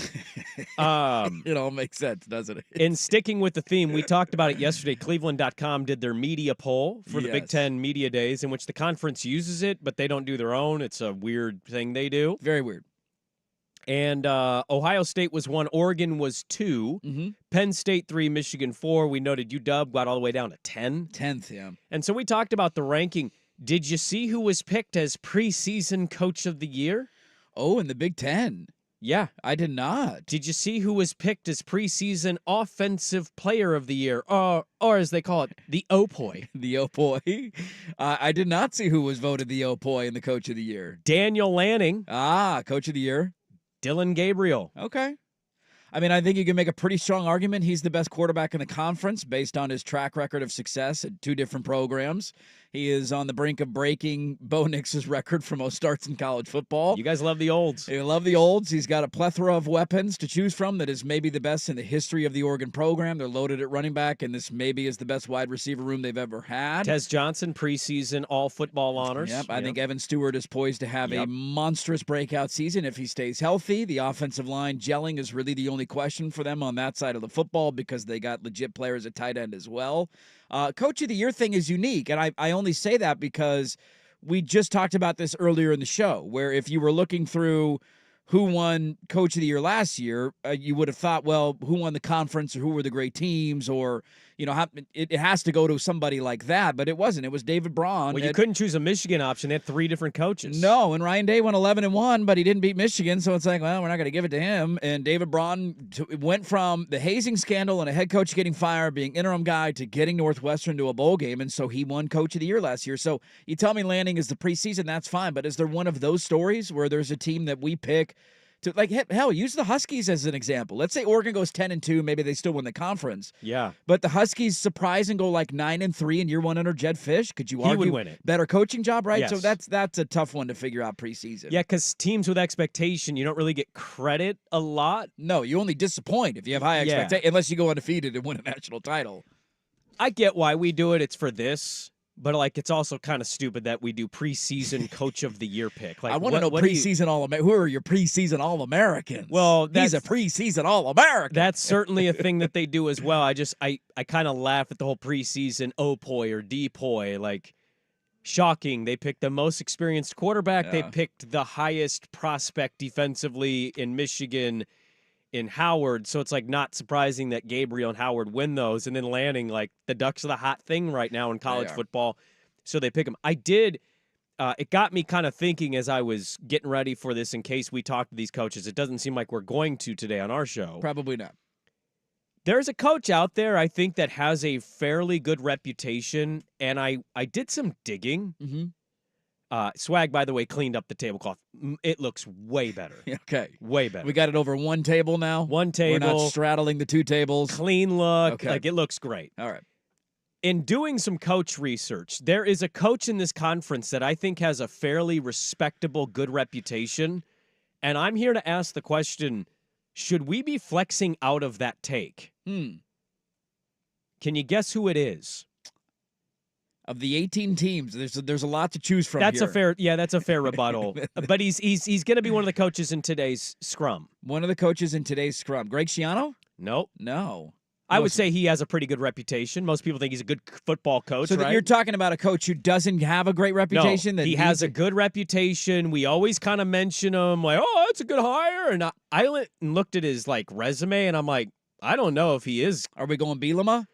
Brett Bielema is who I discovered yesterday. So Brett Bielema, we remember the Wisconsin years, right? Yes, and then he left for Arkansas. 68 and 24. He had a .739 winning percentage at Wisconsin, taking over for Barry Alvarez. He then bolted to the SEC for all the money and the shiny things. He went 29 and 34 in the SEC. It was ugly. And at Illinois, he is 18 and 19. He's had 5 and 7 seasons in 2 of the last 3 years. So looking at his winning percentage the last 8 years, 8. That's not 2. That's not 3. 8 is a pretty large sample size. He's got a winning percentage in like the 470 mark. It's not good, Bob. That's not good. Is he a good coach? I wouldn't label him as that. No. But would you have said that had I not told you this information? That would he have been in the? Yeah, I think he's a good so. coach. I think I would have said that. Because I remember vividly the Arkansas years and how big of a disappointment he was. Yeah. That was a massive move. He was coming off. Oregon played them in the Rose Bowl in 2011. They went back to the Rose Bowl in 2012. I don't believe he coached the game. I think who was their old? Is it Barry Alvarez? I think Alvarez stepped in as he an stepped interim, in and coached that bowl game in 2012. I don't know how they got to the Rose Bowl that year because they were 8-4. But I digress. And I remember that being a massive story when he went to Arkansas of like, damn, an SEC school poaching Bielema. He had 3 or 4 double-digit win seasons in a row. They had a 12-win season with him in 2006. Like, he got off to a great start at Wisconsin, and he had 2, maybe 3 winning seasons at Arkansas. It's barely over 500.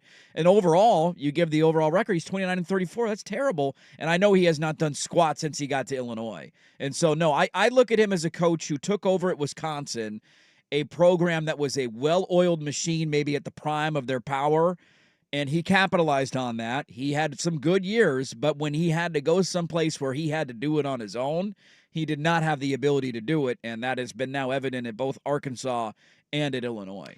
So Alvarez gets more of the Wisconsin credit for his tenure because of what he had built and established? I would argue so, yes. He seemed pretty hands-on at that point, too, at Wisconsin. I mean, that was one of the rumors of why he left, and the same reason with Gary Anderson, that Alvarez was still so involved behind the scenes. Yeah. But to me, Alvarez was the guy that, and I know Wisconsin is, like we're talking Wisconsin again. It's been a good program for a long time. They've been a very, very, we jokingly had a back and forth, but they're a very good program. I mean, he was there for basically 15 years and built them. He had a couple of great Rose Bowl seasons in the late 90s, won 10 games in his last year in 2005. Yeah. That we knew the identity that Wisconsin had was set up by Barry Alvarez. And I don't want to say Bielema didn't do anything with it. He had some good years there, but I think we're learning. And hell, Lincoln Riley's kind of an example of this right now a little bit. Like, Lincoln Riley's a great offensive mind. He's a good head coach. Nobody would disagree with that. There's many programs in the country that would love to have him. There's just a difference when you take over a team that has been competing for national championships and that is a top 5 recruiter or top 10 recruiter basically year in and year out. And then you go someplace where you're like, all right, we're down in the dumps a little bit. We got to build this thing from the ground up. It's not quite as easy as just getting handed a situation where you're ready to win now. I mean, yeah, absolutely. Stepping in at Oklahoma, I've mentioned it before with the Lincoln Riley story. Like, Stoops got to 8-5. He did. It slipped a little bit. And he found Lincoln. Lincoln came in. Offense took off. It was a little Chip Bilotti-ish. Yeah. Stoops runs out. He goes out. It catapults up. Now, certainly, it's going a slower process, I think, in LA. I saw Feinbaum yesterday suggest that they should replace Lincoln Riley with Dion. And I went, you're just in the hot take business now, man. Yeah. Like, you're not even trying anymore. Like, he's got the hot take dopamine hits, man. He can't quit. Lincoln's not good enough at, 8-4 last year, 7-5. But, 4-win Dion's going to come in, and because he's prime time. That's the move. In that same segment, he argued that Dion is going to be worse than their 1-8 conference record from last year, but then somehow will still land the USC job after going 0-9 in Big 12 play. That tracks. Failing upwards, boys. That's Failing right. upwards, That's yes. right. I saw this from Chris Dion 2 hours ago. Oregon has a giant inflatable floating the White River in downtown Indy. And when I say giant, I quite literally mean it is bigger than the bridge. That is massive. This is that's branding, baby. That is incredibly smart branding. Are we going to have to go through our stupid billboard conversation again this year where we have billboards in like Chicago and Dallas and New York and everybody argues for the Heisman whether stuff? they're important or not or what a waste of money, but then everybody around the country talks about it for 3 weeks. I'll always be honest with you, Dirt. I wish there was a giant beaver floating in these rivers right now. That'd be great. You should have had that. You should have paid for a big beaver to go floating around the river for Big Ten Media Day. Say, give us an invite. Damn it, we want in. So Dan Lanning is preseason coach of the year, and Dylan Gabriel's preseason offensive player of the year. Tez Johnson got a football honors. I think that's like their preseason all Big Ten stuff. All right. Award. We've got Yogi Roth coming up next. Okay.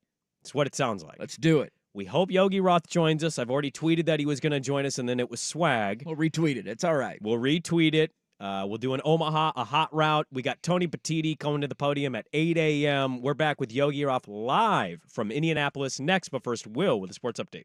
This is a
in the world of sports yesterday. Oh. Non-football related. We'll take a slight reprieve. Okay.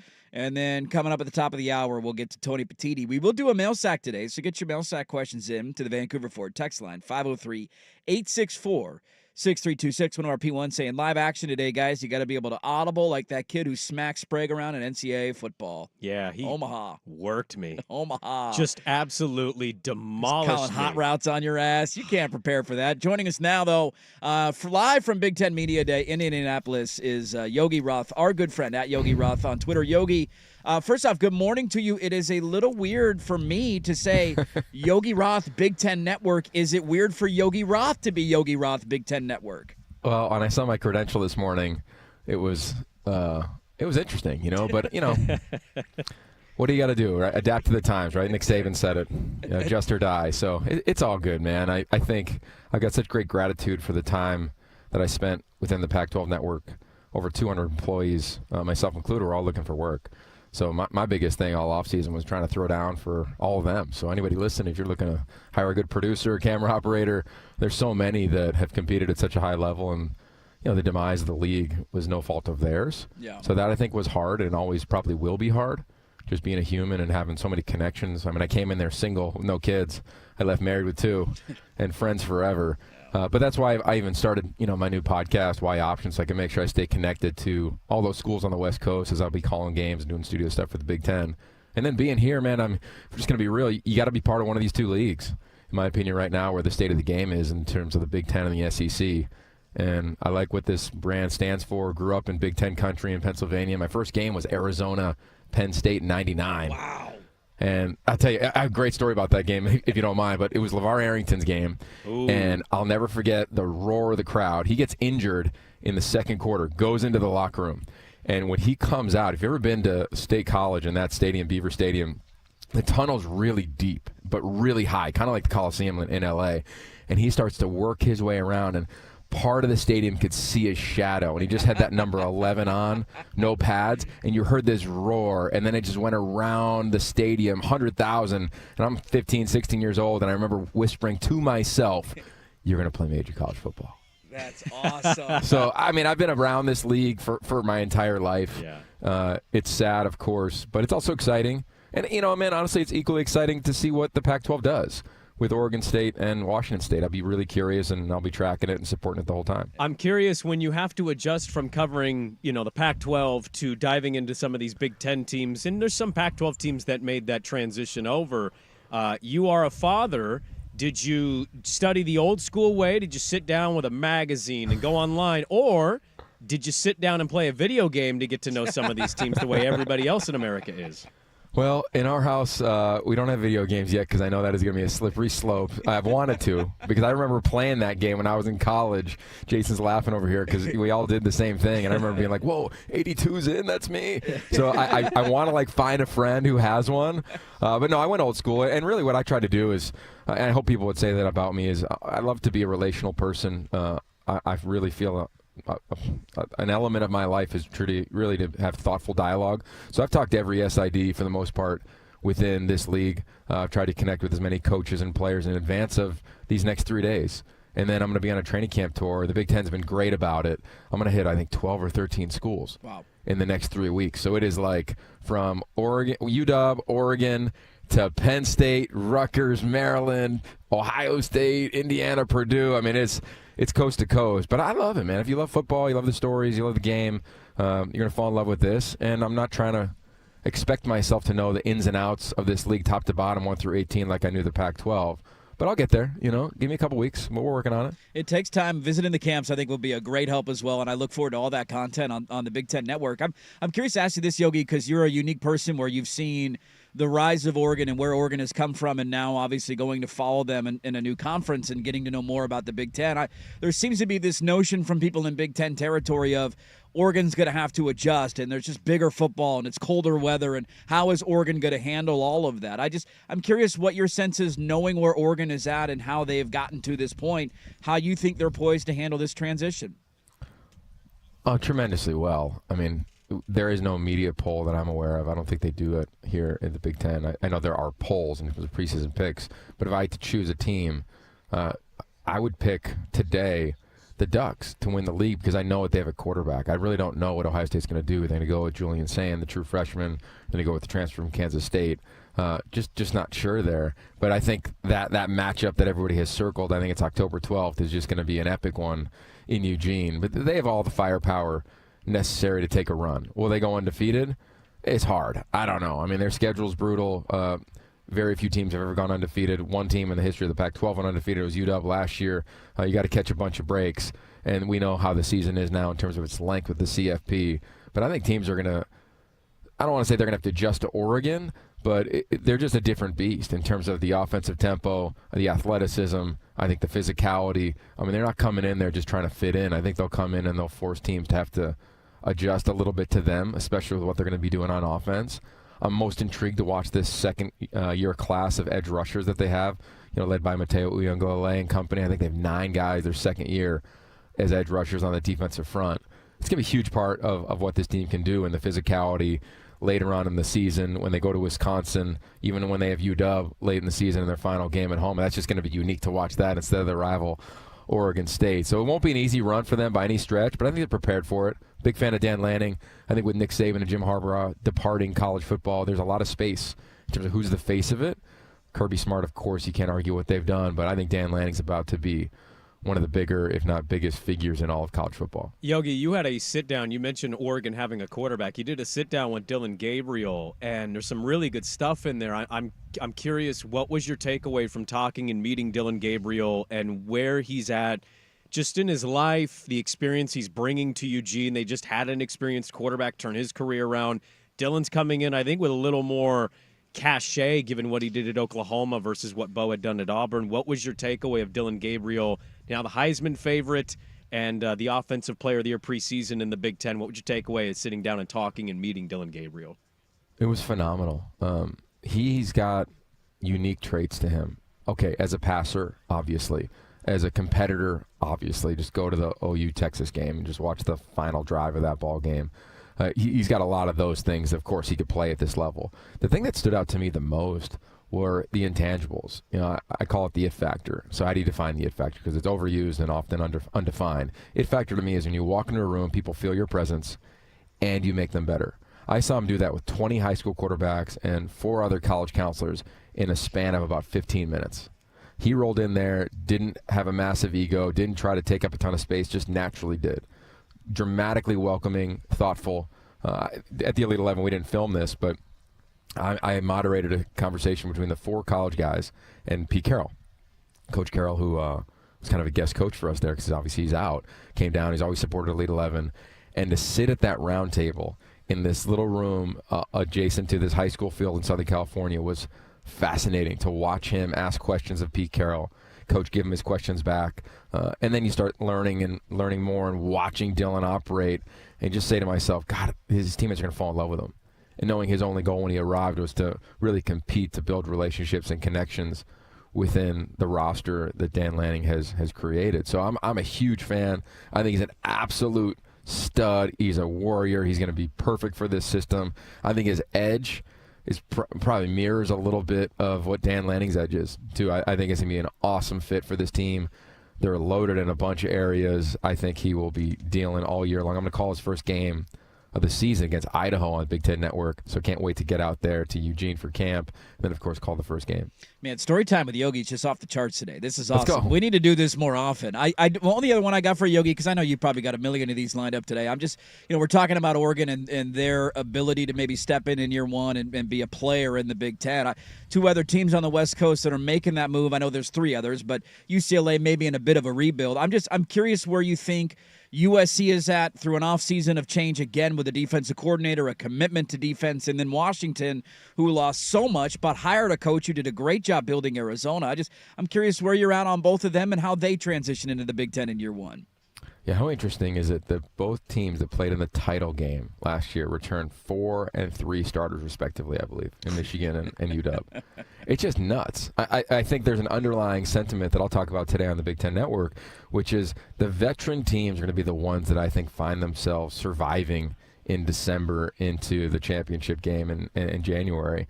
you look at all the 5th and 6th year seniors that both Michigan and UW had. There's something to that. You look at Ohio State, all the returning players. There's something to that of being in these competitive moments. So for UW, it's going to be a rebuild, obviously, when you look at all the departures that they've had on that roster. But Jedd Fisch, if there's one thing that no one can argue, is his ability to build. He took one of the worst programs I've ever seen in Arizona, and year one they're 1-11. But they had 8 games where they went into the fourth quarter within a score, one of them including in Eugene when they played their 4th quarterback of the season as a starter. So he'll have them ready to go. It'll be a tough out for everybody. I think if teams are going to get UW, this is the year. So I can't wait to watch the Apple Cup because it'll be so much fun with Washington State and all that's transpired. It's going to be an awesome opportunity for Jake Dickert and his team. I think they can go in and get that one and be America's team. I really think Wazoo has an opportunity to do that, as well as Oregon State. So that's UW for me. Love the staff. I think the rebuild will get them there. They've got all the tools, NIL, recruiting, facility, support, alumni, fan base. So they'll be fine. It just won't happen as fast as I'm sure people would have hoped coming off a national championship appearance. I think for USC, man, I'll get on a limb here maybe because it feels like the world's just coming down on them, especially from other parts of the country. And I'm just sitting there watching adults scream on television, and I'm saying to myself, bad TV, bad example for anybody in college right now trying to do this profession, but also inaccurate. You know, and so I say that of a guy who's probably as tight to that program as anybody, and I would say this. To me, it's a foundational year. Why do I say that? Year one, a ton of transfers, try to rebuild it, flip it as quickly as possible. Caught lightning in a bottle. Best player in America, didn't have to play Oregon, didn't have to play UW, kind of just got, I don't want to say got lucky, but found their way on the doorstep of the playoff in a circumstance where they probably necessarily weren't one of the top 4 teams in America if they were able to make it. Year two was kind of reality to me when you looked at them. Again, so many transfers. The offensive line was a majority of transfers after year one with Lincoln Riley, guys that all came up through high school. And now we're going to year 3, and I see them recruiting high school a lot more. I see them supplementing via the portal. You know they're going to score with Miller Moss. I love what he did in terms of waited his turn, got his shot, 6 touchdowns in the Holiday Bowl, and now he's the guy for them. The receiving core is going to me, catch this league by storm. When I look at all the preseason polls, they don't have a lot of the receivers for USC outside of Zachariah Branch on any, first, second, honorable mention, what have you. This receiving core is loaded. I'm telling you, man. I mean, just with those guys, just with Deuce Robinson watching him work out, he's an absolute beast. So look out for them. They'll score in bunches. And then defensively, I get it. They struggled last year tremendously. They made changes. They brought in Denton Lynn, who oversaw one of the greatest jumps in recent history in major college football at UCLA. They completely transformed that staff. They bring in a former head coach. They bring in a former defensive coordinator from the National Football League. I mean, they did everything you could ask for if you're an SC fan. You're saying we struggled on defense. So for people not to give them a shot this year blows my mind. And if you're going to go to recruiting and say, well, a bunch of guys from Georgia decommitted, I'd say, well, welcome to the new world of recruiting where you get leveraged all of the time in the era that we're in. And for me, SC, they're a national brand. When we did it at SC, man, it was recruit LA and leave the state for a first-round pick. I'd imagine they get back to a version of that as this new world comes into effect here in the Big Ten. Yeah, great stuff. Yogi Roth, now of the Big Ten Network, of course, many years with the Pac-12 Network, and we're so pumped to have you still be a part of our West Coast Football Lives. Yogi, have a great time at Big Ten Media Day. Can't wait to watch you later on today when we're off the air, and hopefully we can do story time with Yogi throughout the year, man. Thanks. We always appreciate it. Story time, baby. Hey, I'll be there August 3rd, so August whatever 3rd. you need. All right, okay. Yeah, lock it in, baby. I love it. There you go. Yogi Roth. Great stuff from him live from Big Ten Media Day. Really fun stuff, man. On the Gabriel sit-down, his thoughts on Lanning, and I love the thought on Paul Feinbaum, the subliminal shot on Paul Feinbaum. Really fun stuff. We're going to go back to Big Ten Media Day in the final hour of the show. Mail sack coming up at 8:15. Get your questions into the Vancouver Ford text line. I want to change the pace a little bit. Something happened yesterday that kind of blew my mind and is blowing my mind. We'll get to that next on The Fan. Who's stinking it up?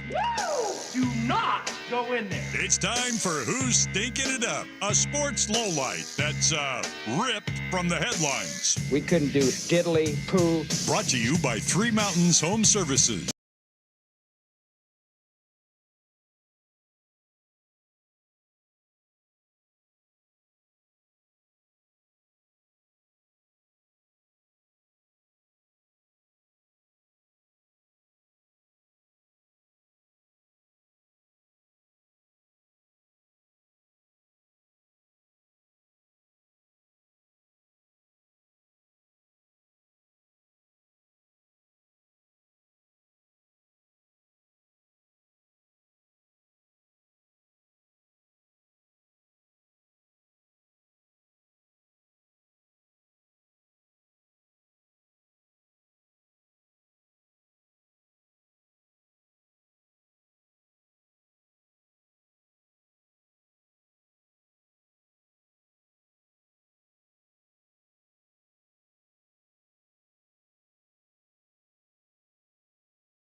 Live to Indy coming up here at the top of the hour for Tony Petiti, the commissioner of the Big Ten. We'll hear what he has to say. We'll stick with it as long as it's interesting, and if it trails off a little bit or get some weird questions, we'll pull away, but just curious what the commish has to say at the top of the hour. Mail sack coming up at 8:15, and thanks again to Yogi Roth as I'm getting texts from buddies about, God, this Oregon's already winning the national title. Starting early, baby. I love it. Undefeated offseason national champs perennially in Eugene, Oregon. But I thought nobody was giving Nobody's you giving us a chance. No one's Nobody's giving you a chance. Nobody's, Yeah. Yogi doesn't count because he's from the Pac-12 footprint. Oh, okay. That's all no right. countsies. Yeah. You got No Coach of the countsies. Year, It's no Offensive countsies. Player of the Year, Heisman Nobody. favorite. Nobody's giving you a chance. Nobody's giving us a chance, Bob. Just like nobody's giving Team USA a chance. Really? No, I think everybody's giving them a good chance. They played Germany, though, yesterday, and look, this is going to be nauseating for some, but I don't really care. It's a good game.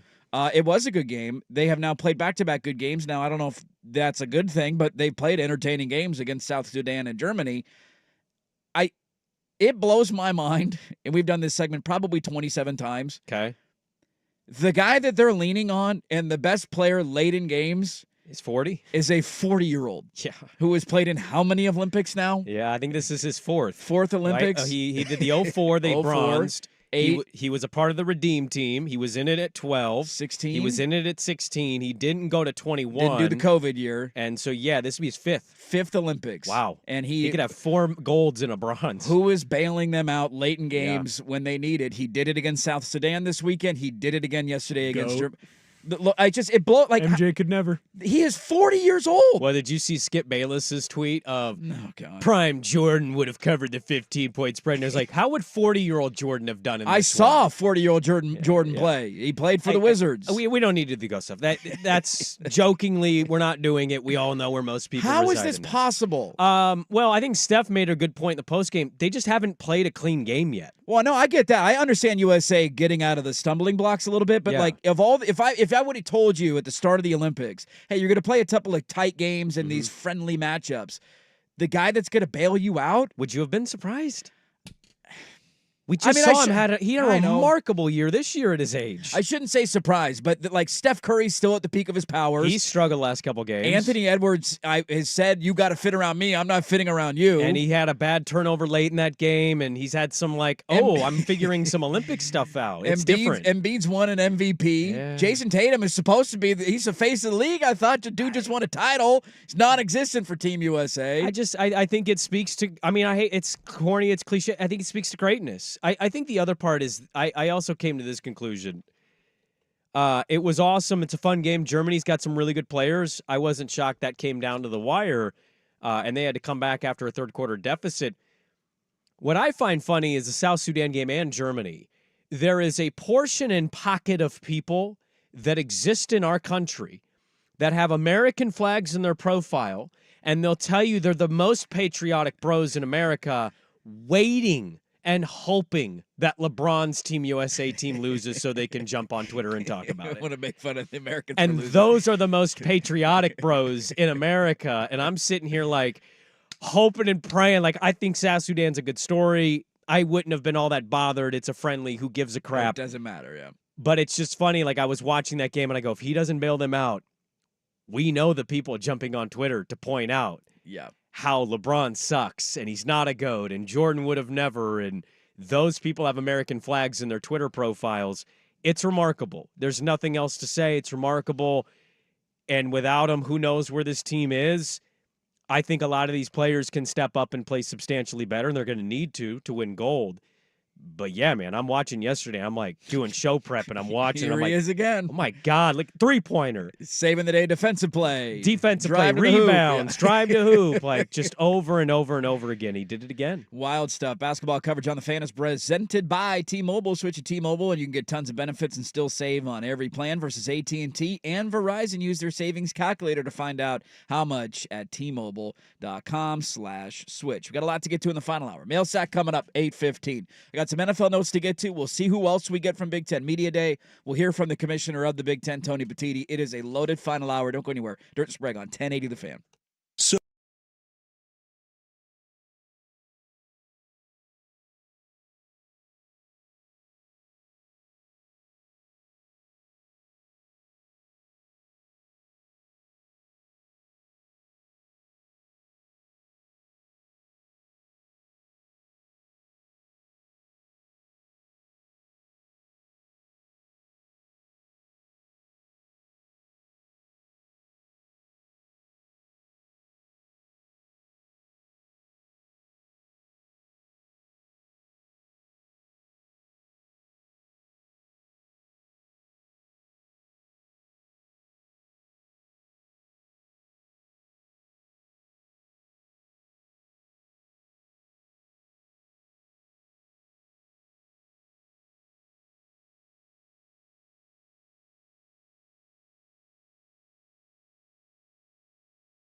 YouTube. Bring gas. Bring ass. I will say I opened the show today with the underrated part of the Big Ten move for Oregon being excited about being in the Big Ten commercial on TV with their cartoon cities. Very excited about that. Yeah.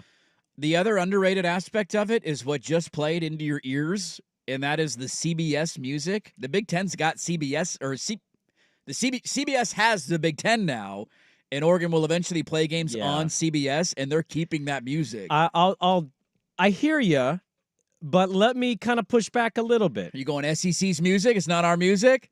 I mean, is it college basketball's Round Rock instrumental? Is that their music? When you watch Rutgers versus St. John's with Round Ball Rock and John Tesh? It feels gross. It doesn't feel right, and I'm sure the SEC, whatever. I can't believe they didn't want to stay on CBS. I always thought that was a great window for them, but I'm with you. It's great to have it. I just will never view the Big Ten with that music. Well, let's see what we got here. We're going to try this. We don't usually do this on the show.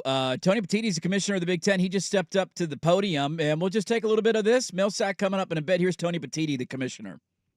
Welcome in Satvik Patel of the Big Ten to make the official introductions.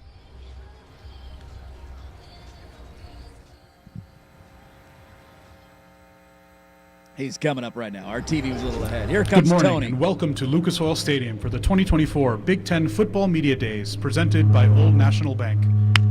At this time, please welcome to the stage the 7th Commissioner of the Big Ten Conference, Tony Petiti. Oh, I thought that was Petiti. I like how we have to have an introduction. That's welcome cool. to Lucas Oil Stadium for the 52nd Annual Big Ten Football Media Days, presented by Old National Bank. Thank you to the Indiana Sports Corp, Jim Irsay and the Colts, and the City of Indianapolis for your incredible hospitality. In just over 4 months, nearly 70,000 fans will pack these seats for the Discover Big Ten Football Championship game, broadcast on CBS for the first time. I'm proud to announce today that Lucas Oil Stadium will be the home of the Big Ten Football Championship game for another 4 seasons through 2028. I'm also happy to be the first to share with you that the National Football Foundation will be presenting the John L. Toner Athletic Director of the Year Award to Ward Manuel from the University of Michigan. Congratulations, Ward, on this well-deserved recognition. Ward will also begin his term as the College Football Playoff Selection Committee Chair this season. We are now just 10 days away from welcoming our 4 new members to the Big Ten Conference: the University of Oregon, UCLA, USC, and the University of Washington.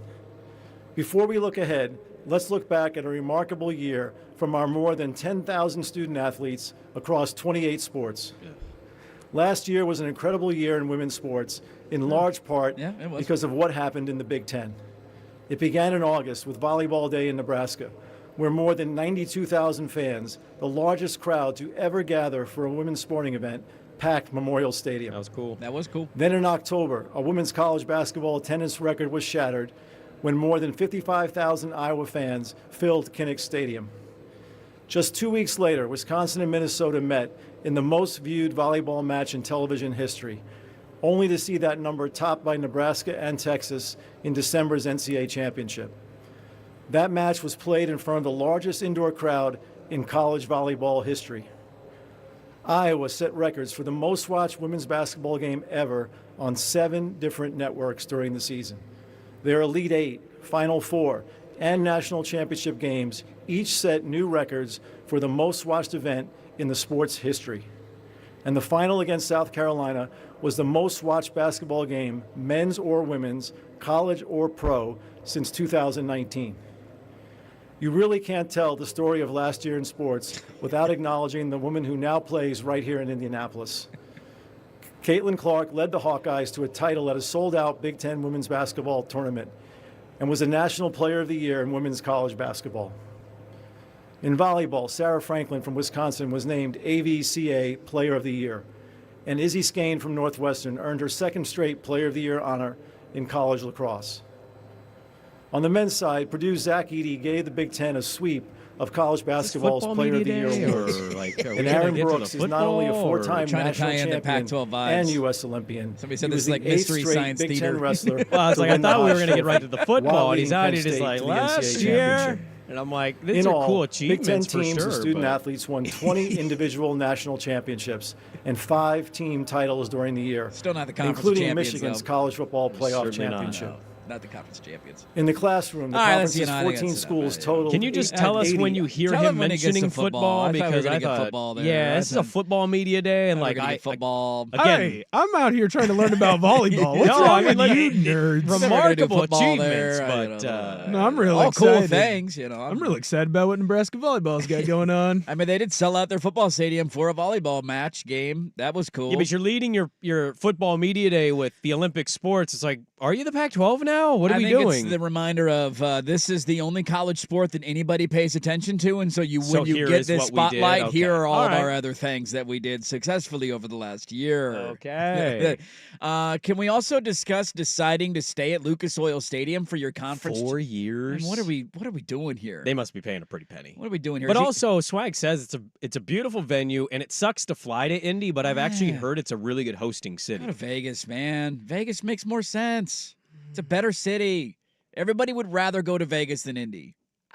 It's not even close. Yeah, you're right. But Not a lot even of those debatable. a lot of those hubs can drive to Indy. Most of those hubs had to have to fly into Oregon's going Vegas. to be there every year. We can't drive to Indy. We can drive to Las Vegas. Mark that down, Will. Oregon's going to be in the Big Ten title game every year. Mark that down, please. Ready for vacation. Cocky sniffing dirt showed up today. I'm feeling good. Is he talking about the new teams yet? Are we getting any football, Will? Are we into football? He just started talking about the new teams, but he's talking about their academic and Oh, excellence. God. Yeah, that's Their report cards are 3.8 Yeah, on you look, average. sometimes you Yeah. hit, sometimes you miss, and we thought, hey, let's take it to Tony Petiti, and there you go. How about this? Speaking of the Big Ten, How does he not just? Okay, whatever. I know it's what do you want?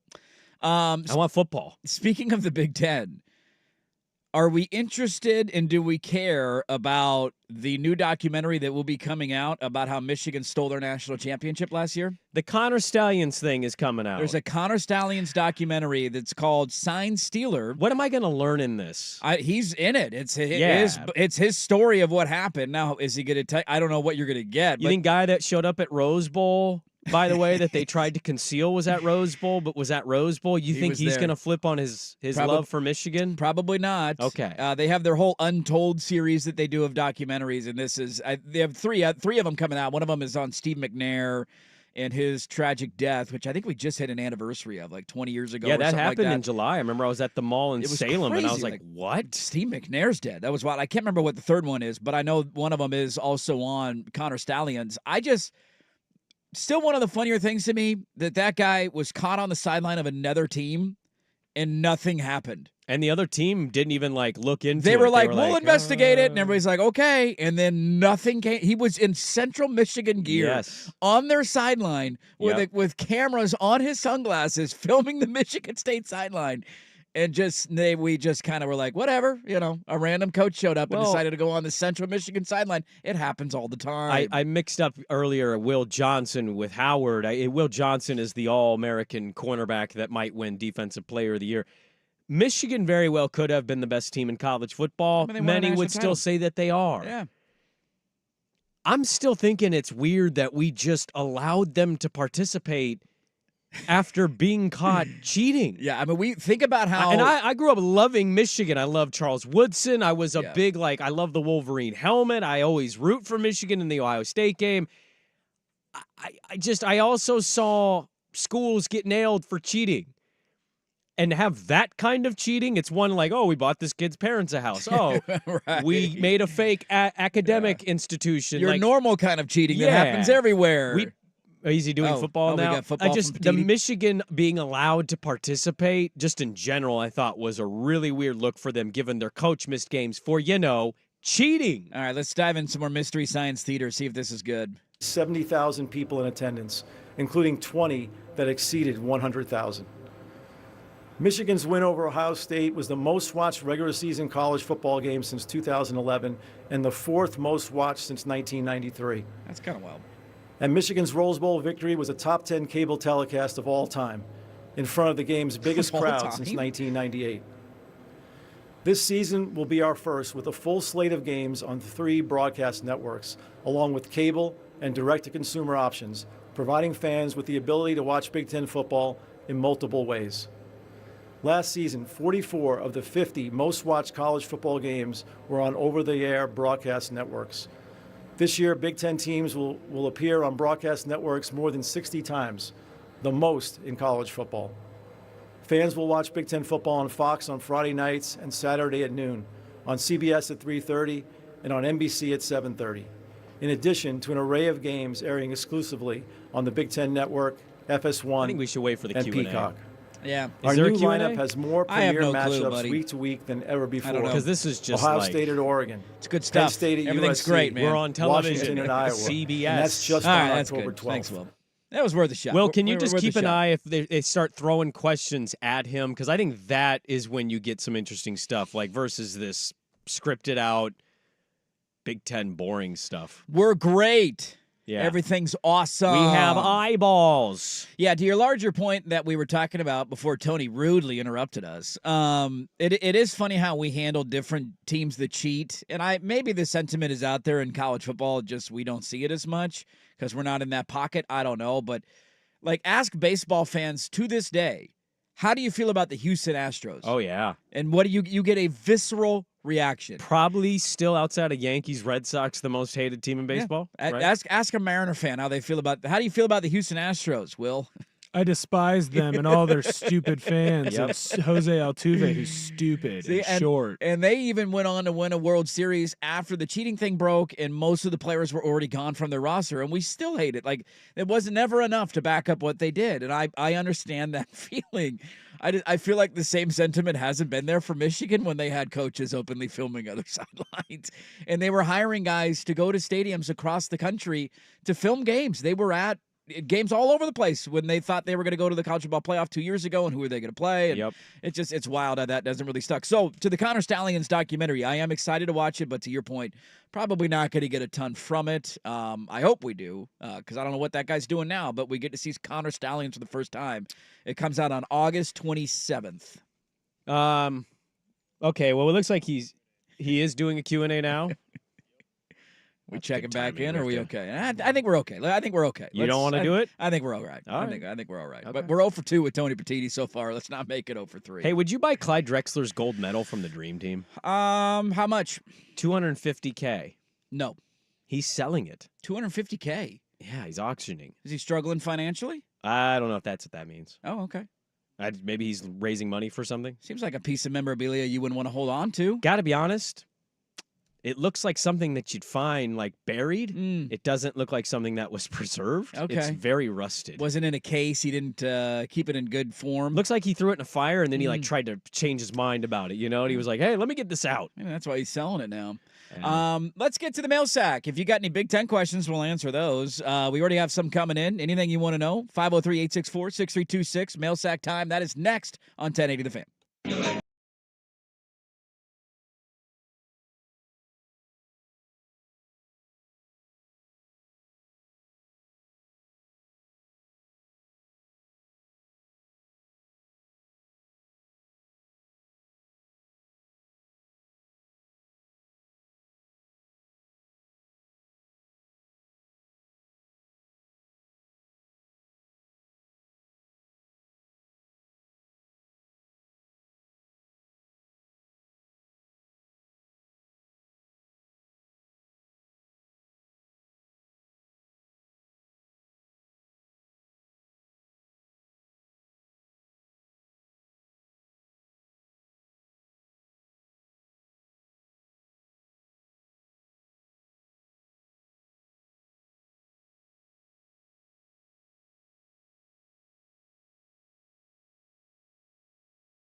happen. We go I have no clue what live. he's We're gonna finding say. out the same time you are. So we also were like, hey, why is this on the radio? Let's cut it off. Let's get to the mail sack, shall we? Your questions are welcome. 503-864-6326. That is the Vancouver Ford text line. Let me scroll back here for a moment. Mail sack question. You can add 2 players to your favorite sports team from their respective sport. What team and which players are you adding? He said he uses an example. Sprague, you can choose the Braves. You could add Shohei Ohtani and Paul Skeens. Or would you use the Blazers and take Anthony Edwards and Jokic? Your favorite team, you can add 2 players from the sport. What team do you choose and what players do you choose? I don't know how you don't choose Anthony Edwards and Jokic in that example. I would pivot out and trade everybody on the roster, and I'd start around with those Jokic guys. and Anthony Edwards. That's not a bad tandem to build around. Would those be the 2 guys you pick in the NBA over Wemby? Wemby and Ant Edwards? Wemby and Ant Edwards. Would be pretty fun. God, that's tasty. That would be pretty But I'm cool. also thinking, like, my team just lost to the Reds. We suck. A couple of baseball stars Skeens would help a and little bit. Ohtani would be nice. My team hasn't been able to land a star in a long time in baseball. Wemby, yeah, because you got to go future, right? You don't want to get too old. Yeah, how old is Jokic right now? Yeah, 29. He's not that old. So you have almost, 5, 6, 7 years. He's 29 years old. Yeah. 29. I think I would go Wemby and Ant Edwards. Wemby is a freak. He's a unicorn, something we've never seen in the history of the NBA. And Ant Edwards is the dude. He is him, and I would love him to be in a Blazer uniform. Okay. Bring yes. But, like, your team also is in a position to win the college football championship. You could throw 2 other players in college football on your current roster. That is true. I could. Or your NFL team, like, I give Patrick Mahomes to the Niners. I feel like if I'm adding, we're winning the Super Bowl. Yeah, that is true. I'm sorry. That's a fact. There's like 7 teams that you put Mahomes on right now. They're automatically champs. They're winning the Super Bowl. That is. You know what? I'm doing that. Okay. I'm you gonna go Niner fandom. I'm gonna pivot out, and I'm gonna because Shanahan is an elite coach, and I'm tired of this like acting like he's. Oh, are we sure he's good? Can't win the big one. Are we sure he's good? Can't win the big one. I'm gonna go Mahomes. Who's your second player then? What's their other weakness? I'm just going like Ducks is a good one because I that's a little greedy though. They already basically get whoever they want in the portal, and we're doing okay. I'm gonna go selfish. I'm gonna go who I want. I'm going Jefferson and Mahomes on the Niners. Jefferson's pretty good. Then you can move Ayuk. Free of pain. Debo, whatever, Ayuk, I don't really care at that See you point. later, buddy. We got a 1. Get a 2nd-round pick for you. That's Figure all it I need. All right, that's a good start. I like that. Next mail sack question. Trying to think if Ant Edwards is who I would want to add with Wemby. Is there another young guard you would rather build around? Because you would want youth. You're not going, somebody. Steph would be, is a great player, but how many more years do you have there? Do I go SGA? Would you take I go pick and roll fantasy with Wemby? draft right now? Would you take SGA over Ant Edwards? I think SGA had a better statistical regular season. Yeah, he was in the MVP race, and Ant wasn't really there. But I would take Ant Edwards. All right, more exciting. Mail sack question picks up college football 25. Oh my God, the nostalgia overload, making nights stay up with the new baby much easier. And also a tip: if you haven't turned off Roughing the Kicker, holy crap, it's what happening to me 1 time, 2 times a game. Actually cost me a stupid mechanic. I don't know if there's a question there. So I have the next one. I have only played that game twice. Thought there was, and I want to play it again. Yeah, but in the 2 times I played, I have a question for you. What do you got? Fumbling just not a thing because nobody could. There was no fumbles. See, my game's actually been I'd fumble way too. My guys just randomly fumble sometimes. Really? And I'm like, this is stupid. Why is there a fumble all the time? Love to give up the football at Oregon State. Yes. Interceptions, tons of them. Yeah. Fumbling, not a 1 in the 2 games I had. I'm glad we read that because at least people are playing the game. But I thought there was a mail sack question there. There is another one I'll get to in a moment. Mail sack question: greatest Bruce of all time. Some friends and I got into a heated debate between Lee, Springsteen, and Willis. Oh. It has to be Springsteen. He's a billionaire. I think he just became a billionaire. He takes the cake over both of those. I would go almost a little more sentimental. And I love Bruce Willis. It's sad to see what's happening to him. And he takes Springsteen over Willis. Bruce Lee died way too early. Yes, he did. I'm going to go Bruce Bochy. Get you 3 of these, man. Get you a size 8 hat. Get you 3 of these. It's a bucket hat right I mean, there. that's my favorite Bruce of all time. Would I rather have 3 I think you got to go boss. championships or Springsteen albums? I'd take 3 World Series over Springsteen albums. 3 World Series or a billionaire? Yeah. What would you rather be? 3 World Series. All baby. right. Okay. And a great cameo in Curb Your Enthusiasm. A as well. great cameo with COVID. Really good COVID cameo there. Mail sack question: which fan personality is most likely to one day become a cult leader? It's definitely Danny. It's definitely Danny. You think it's Danny? Yeah. I could see that. Come on. I feel like there's only 2 people that are even in the running for this, and it's Sakanik and Danny. No. You don't think so? I would vote Sukanik. What about Sukanik screams, I want to run Colt? It's not that screams, he I wants want to. run away from Colt. It's that people, I've seen him at the gym. There's a natural, like, we got to circle around this big Viking character and see if we can befriend him. He would be like the anti-cult leader that is a cult leader. Huh. You were in this cult for a while, it felt like. Are you in the time are you that's in the possibility? cult of Sakanik? You came in looking just like him. You work out at the same gym. I got that You before know his I knew he worked out girlfriend. there. You know where he goes in his watering. She also works out there. A lot of Okay, stalker hold on. cultish things. No, That's why we're no, voting no. cultish here. There were I think a we're lot going of Sakanik cultish I here. feel like you've since separated Random out. but- coincidences where we ran into each other. I will say the first time I did see him up at Central, there was a pucker factor. There was an excitement brewing. Yeah, you were Now like, it's I just, got to get in with that's this Suk. guy. That's my buddy. Mail sack question: how many years in a row will it take the Ducks finishing 4th or worse in the Big Ten for both of you Duck fans to panic? Ooh, I love when Sprague gets roped into this. Really? I love that. Really? Let the hate flow through your veins, buddy. Panic. Let it I can't wait to do that because Dirt's going to be screaming with tears coming out for Dan Lanning's defense. And I'm like, yo, bro, he's not getting it done. Why don't you just go ahead and text in at the end of November, and we'll see how you're feeling about that text. I feel so good, dude. It feels so good. Let's see here. One more. I mean, we were already against it. Yeah. This one's from Jeremy. Dirt says he finished his first season of Dynasty Mode. What were his job offers after the season? Did any of them tempt him to leave? Oh, does that happen in Dynasty Mode? Immediately, you get job offers. Yeah. Yeah, I did not have any good job offers.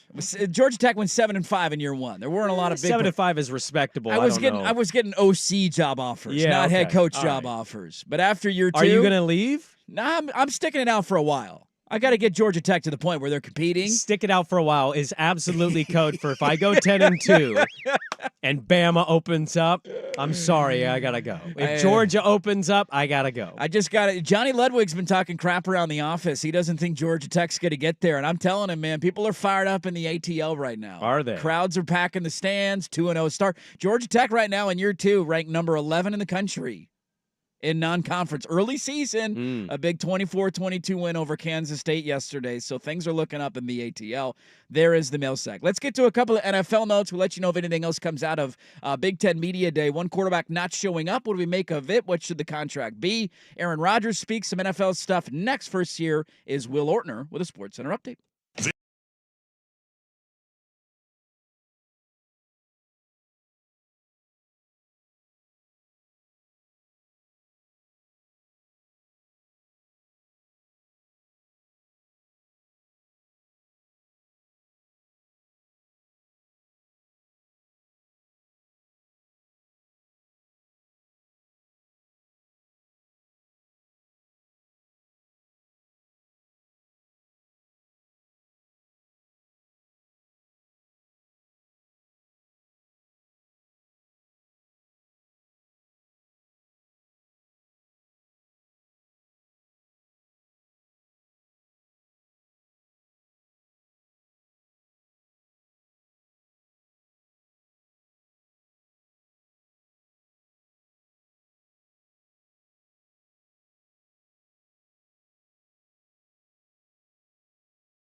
Studio trying to get an eye on Jason Swigard walking around there. We haven't seen him yet. He should have told us what he was wearing. Maybe wear like a highlighter yellow T-shirt or something.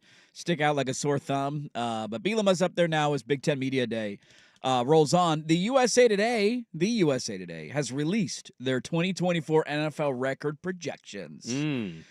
And let's get ready to get outraged because we're going to get outraged over USA Today. You're damn right we are, Okay. buddy. All You're right. damn right we are. Okay. Division winners, according to the USA Today, you have the Chiefs at 13-4.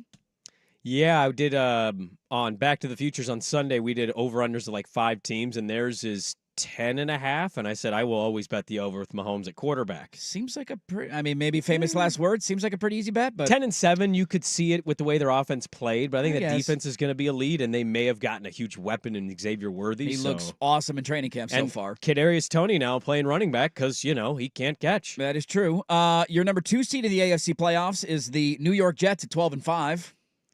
This is 41-year-old Aaron Rodgers, who hasn't thrown a 300-yard game since 2021. But sure, let's just all assume it's going to be 100% Rodgers from 2017. This is the year. He's already pushing back on the narrative that he missed minicamp. He said, "I missed like 2 days. I didn't miss anything." Which I find blaming the media for the Yeah. narrative out there of him not showing up because he wanted it. Where was he? In Egypt? Where did we find out he was? He went to Egypt. Yeah. I'm excited about Breece Hall, Garrett Wilson. Obviously, the defense and what Saleh is as a defensive coordinator is amazing. I don't know, man. There's just something about them that it's like I'm kind of done with the hoop and a lot the of hype. dysfunction behind the scenes, it seems like. Yeah, the hoopla and the hype has just gotten a bit extreme to me. So could it happen? Sure. But, you're the Jets. You've been Jetsing my whole life. My entire life. And a tough division, too, where, the Pats suck, but you have the Bills with Josh Allen. And Miami, look, say what you want about Tua. That's a playoff team the last 2 years. I The certainly have my Jets were questions not. about Miami and Christian Wilkins and whatnot, but they've got a new D coordinator that I think they like. Yeah. They still have Javon Holland and Jalen Ramsey. Eventually, they're going to get back their defensive guys they lost last year to injury. Miami's kind of just fallen under the radar a little bit here because they can't win their wild card game. And if Tua, doesn't do a holdout, Miami could be right in the thick of the race again. Very well could be. Your 3 and 4 seed division winners are the Colts and Bengals, both at 11-6. In the AFC South, AFC North, your wild card teams, the Bills, the Jags, and the Browns, all at 10-7. So they're not going a lot of new playoff teams. No The Texans. Jets, Colts, and Jags, I guess, would be your new playoff teams. Yeah. Everybody else made it. They're saying no Texans. Yep. Chargers 9-8, not making the playoffs. Dolphins 8-9, not making the playoffs. Ravens off of an AFC title game appearance, missing the playoffs. I'm hitting their under too. They're one of my sneaky, interesting ones. I think they're 10.5 or they're 11. I think they're also going to have a regression. I still really like them. I think they make the playoffs, but I think they're a wild card team. Okay, your NFC. You get 13-4. Are you going to repeat that again? Not likely. Your NFC playoff teams: Niners, Packers, Eagles, and Falcons are your division winners, and your wild cards are the Lions, the Rams, and the Chicago Bears.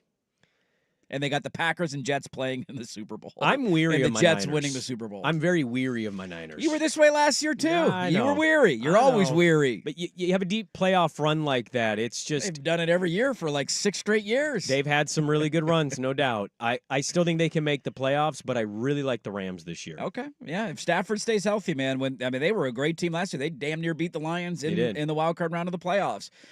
Speaking of the Packers, who they have winning the NFC North, their quarterback is not practicing, and he will not practice until he gets a new contract. Yeah, I also have Green Bay winning that division this year. The Lions have succeeded avoiding massive injuries to very big key time players. We'll see if that keeps up. It's just the NFL has a way of working itself out, and I really like Green Bay. Yeah, Gutekunst says they're close. Isn't that how you say his name? Their GM? Yeah, Brian Gutekunst. I saw a take yesterday, and it was just like, come on, man, get this done. And it's like, there's a lot that you work out in these deals. Yes, there is. These are $200 million deals. It's not just a cut and dry. Here's a piece of paper with the amount. Sign it, please. There's structuring and year-to-year stuff and bonus stuff and there's all kinds of things. Total guaranteed, injury guaranteed, guarantees, options out. There's a million things. People are freaking out about this, and I'm like, can we wait till the end of July? till August, mid-August, and then freak out. He may miss a few days, but overall, I think they get it done. He is set to earn $10.5 million in a base salary this year. He is only counting $12.8 against their salary cap for the upcoming season. Yeah. And so I imagine if you get this deal done, you're not affecting your short-term finances in any way, shape, or form, right? Maybe you give him a big signing bonus up front, something like that. And then eventually this is one of those deals that kind of kicks in. But he signed the deal last year that was a very team-friendly contract, rightfully so, because he had basically not played at all, and we weren't quite sure what we were going to get from him. I continue to circle, and I know you're high on them, and you're high on the Texans, and I'm not even necessarily trying to be the Debbie Downer, the poo-poo guy around here on either of these teams. Just what Green Bay and Houston are going to do this year, to me, they're two of the most interesting teams in the NFL, of teams that kind of, I shouldn't say Green Bay came out of nowhere, but I think the season that Jordan Love had came out of nowhere, 4,000 yards, 32 touchdowns. Yeah. And it's like, oh my God, this guy's a top 10 quarterback in the league. And it just, for both of those teams, can they do it again? Can they duplicate against a first-place schedule, a tougher schedule, and tough divisions that maybe we didn't feel were very tough at the beginning of last year, but now Chicago is not going to be a pushover, we would imagine, with Caleb Williams. The Lions damn near won the NFC last year.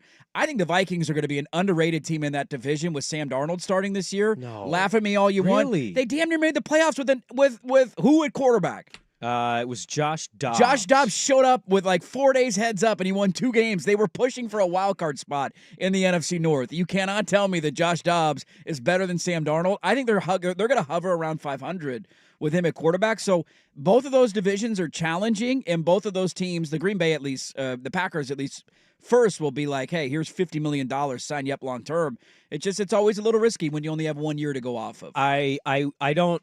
I'm not going to argue Dobbs, Darnold stuff. What I would say is, though, if you tell me it's week 7 and 8 and they're no good, I'm not going to be surprised who they're going to go to. McCarthy's going to get reps. Eventually, you'll hand the reins to McCarthy. I think Minnesota is going to be bad. Detroit, again, they have been on the more beneficial side, I would say, of injury stuff, right? And again, I'm not rooting for that to happen. I hope they stay healthy. I love the Roar Boys. The cornfield was awesome. I buy into Green Bay. Green Bay's defense was elite. They just signed Kenny Clark to a good short-term, kind of beneficial both sides type contract that I really like on the defensive line. They're the youngest offense in football. Dobbs and Watson. And look, Aaron Jones, we talked about that move. Aaron Jones is older than Josh Jacobs, and Josh Jacobs has had to be a Raider. I think Josh Jacobs is excited for the change of scenery he's going to get. Mm-hmm. Jordan Love should take a massive step. He got a real kind of straight tutorial of what it's like to be a quarterback, and he threw for 4,000 yards. Mina Kimes said this yesterday on NFL Live. He was one of the best passers under pressure as well, and although he didn't have a great divisional round, they were in position to win that game and beat San Francisco to go to the NFC title game. I like them to win the division. Houston, I'm all in on C.J. Stroud. I have them at like 10-7, 9-8. In fact, I think I took their under at 9.5 wins. I think they're going to be one of those teams where they're not going to progress exactly like you think that they are. I think that division's harder this year because I think Jacksonville's going to be a little better. Mm-hmm. And I think Indianapolis is going to be better because I really like Anthony Richardson's chances to win Comeback Player of the Year. Steichen seems like a real dude. So I think because of the division and because of the natural order of the NFL, I think Houston's going to be good, but not as good as other people think. So I love the Green Bay hype. I'm not all in on the Houston hype. Interesting. So they got him winning the NFC. The Packers were 9-8 last year. They won the tiebreaker for that last wild card spot. Which team are you most likely to favor there? Because I think it feels like you're leaning more Green Bay. Of a team that would fall off or live up to expectations? What some of the I would stuff say is Green bad. Bay more likely to live up to expectations than Houston. Yeah, I would say Green Bay more likely. The NFL is such a funny sport, and we do this every year where we look at teams from the year before, and we always think, well, they're set up for success. Well, both of these teams are that team, right? They're both that team. Both divisional round teams that, not so much Houston because they got boat raced by Baltimore, but both of them got to a point that I don't know how many people thought that they would, and both quarterbacks drastically outplayed expectation. They absolutely did, and they were still, despite that outplaying of expectations and as good a year as Jordan Love had, They were 9-8, and they won the 7-seed tiebreaker over the Saints because of conference win percentage. Yeah. And they beat it on Seattle's strength of victory. I'm assuming maybe they beat them head-to-head in the regular season. The Saints, and the Seahawks were all 9-8, and they got the tiebreaker to get the 7th seed, and that was with him throwing for 4,000 yards, 31 touchdowns, and 10 picks. Yeah. Which is an unbelievable year. And so maybe he takes a big step. If he takes a big step, he's an MVP. Well, but see, I don't That's think... like 35 touchdowns and 7. You're winning an MVP with a big step this year. I don't think he needs to take what's the big step? His completion percentage was great. His yards, his touchdown to interception ratio was great. His intermediate throwing was fine. His deep balls were good. His pressure rate, like his percentage on pressure was good. I don't think this is a Jordan Love question. I think this is how much better will the offensive line be in run blocking, because I think Josh Jacobs is definitely a really good back. Mm-hmm. Romeo Doubs and Christian Watson took real steps last year in kind of solidifying themselves as targets and weapons. Luke Musgrave, former Oregon State tight end, I think can be even better than he was last year. And their defense. I think it's the other stuff, not so much Love. Love's improvement will be the mental side of the game. Recognizing coverages, being familiar with down distance, time of game, like managing clock stuff. Like, it's going to be little tweaks. I don't so much think it's stats with him. His stats were exactly what you would want any quarterback in any year of his career to be. I think it's the mental stuff for him, but I think it's a lot of the other stuff, including, by the way, the head coach, who kind of came in as the wonder boy with Aaron Rodgers. Yeah. And then we questioned a little bit. Sounded like he was going to cry in Chicago last year at halftime. And they saved their season. They made the playoffs, and they got to a point where they damn near beat Kyle Shanahan and the Niners in San Francisco. I think it's more the other stuff than it is Love. Love can take some progression, but those numbers, man, like, that's a number. Those are numbers you want to see every year. Yeah, I think the questions that I have about Green Bay and Houston are simply this: the Packers went to the playoffs last year. They were 9-8. The Texans went to the playoffs last year. They were 10-7. And they won the division primarily because Jacksonville completely crumbled and Indy didn't have a quarterback. Of their 10 wins in the regular season for the Houston Texans, do you know how many came against playoff teams? Not very many, I would guess. I am counting 2. There you go. I am counting 2. They beat Pittsburgh, who was a wild card team, which that's fringe, and they beat Tampa 39-37. Of the Packers' 9 wins, they had 3, and it was a 3-game stretch. Or excuse me, 3. They beat the Rams in early November, 20-3. They beat the Lions. Remember that Thanksgiving game to get them back close to 500 when they went on that great stretch at the end. And then they surprised everybody and beat the Chiefs at home in the first week of December. So 3 of their 9 wins were against playoff teams. Sure. And this is the only question I asked, and I think this is where the NFL balances out from year to year, is that the schedules change. And all of a sudden you go from playing not a first-place schedule to you're playing more teams who were considered to be competitive teams coming into the year. Again, nobody has any guarantee on how teams are going to be. The Jets a year ago seemed like a tough matchup, and then they were a pushover by week 3. Right. So you never know how quite it's going to play out, but those are that's why I circle both those teams and just say you beat up on a lot of bad. You beat the Saints, you beat the Bears twice, you beat the Giants, you beat the Panthers, you beat the Vikings. Like, it's a lot of bad teams that you beat, and I don't know if you're going to have the benefit schedule-wise again this year. So. Since Andrew Luck and Russell Wilson in 2012 and 2013, no quarterback has started their first 2 years leading their team to playoffs. That's wild. So C.J. Stroud did it last year. And Jordan Love did it. He could be the first. No, well, I guess first 2 years, I guess, as in a the true NFL, rookie, very first 2 seasons. C.J. Stroud could be the first one since Russell Wilson did it in 2013. That's pretty crazy. To take their team to the playoffs first 2 years. Rookies doing it is as unheard of to begin with. Doing it 2 years in a row, to your point. Pretty unheard of as well. Let's wrap it up on a Tuesday. We'll send you on your way next on The Fam. How's your T-shirt game set up?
With you. Come on, Sprague. Skol Vikings. Hey, come on. Hey, let's do it.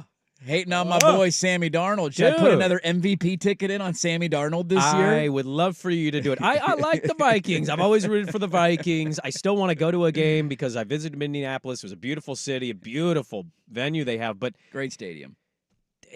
We know what they're into. They're in the rebuild business, right? Like, hey, we said that about the Seahawks with Geno Smith, and then they made the playoffs 2 years ago.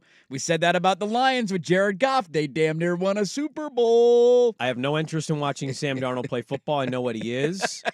I love that they paid Justin Jefferson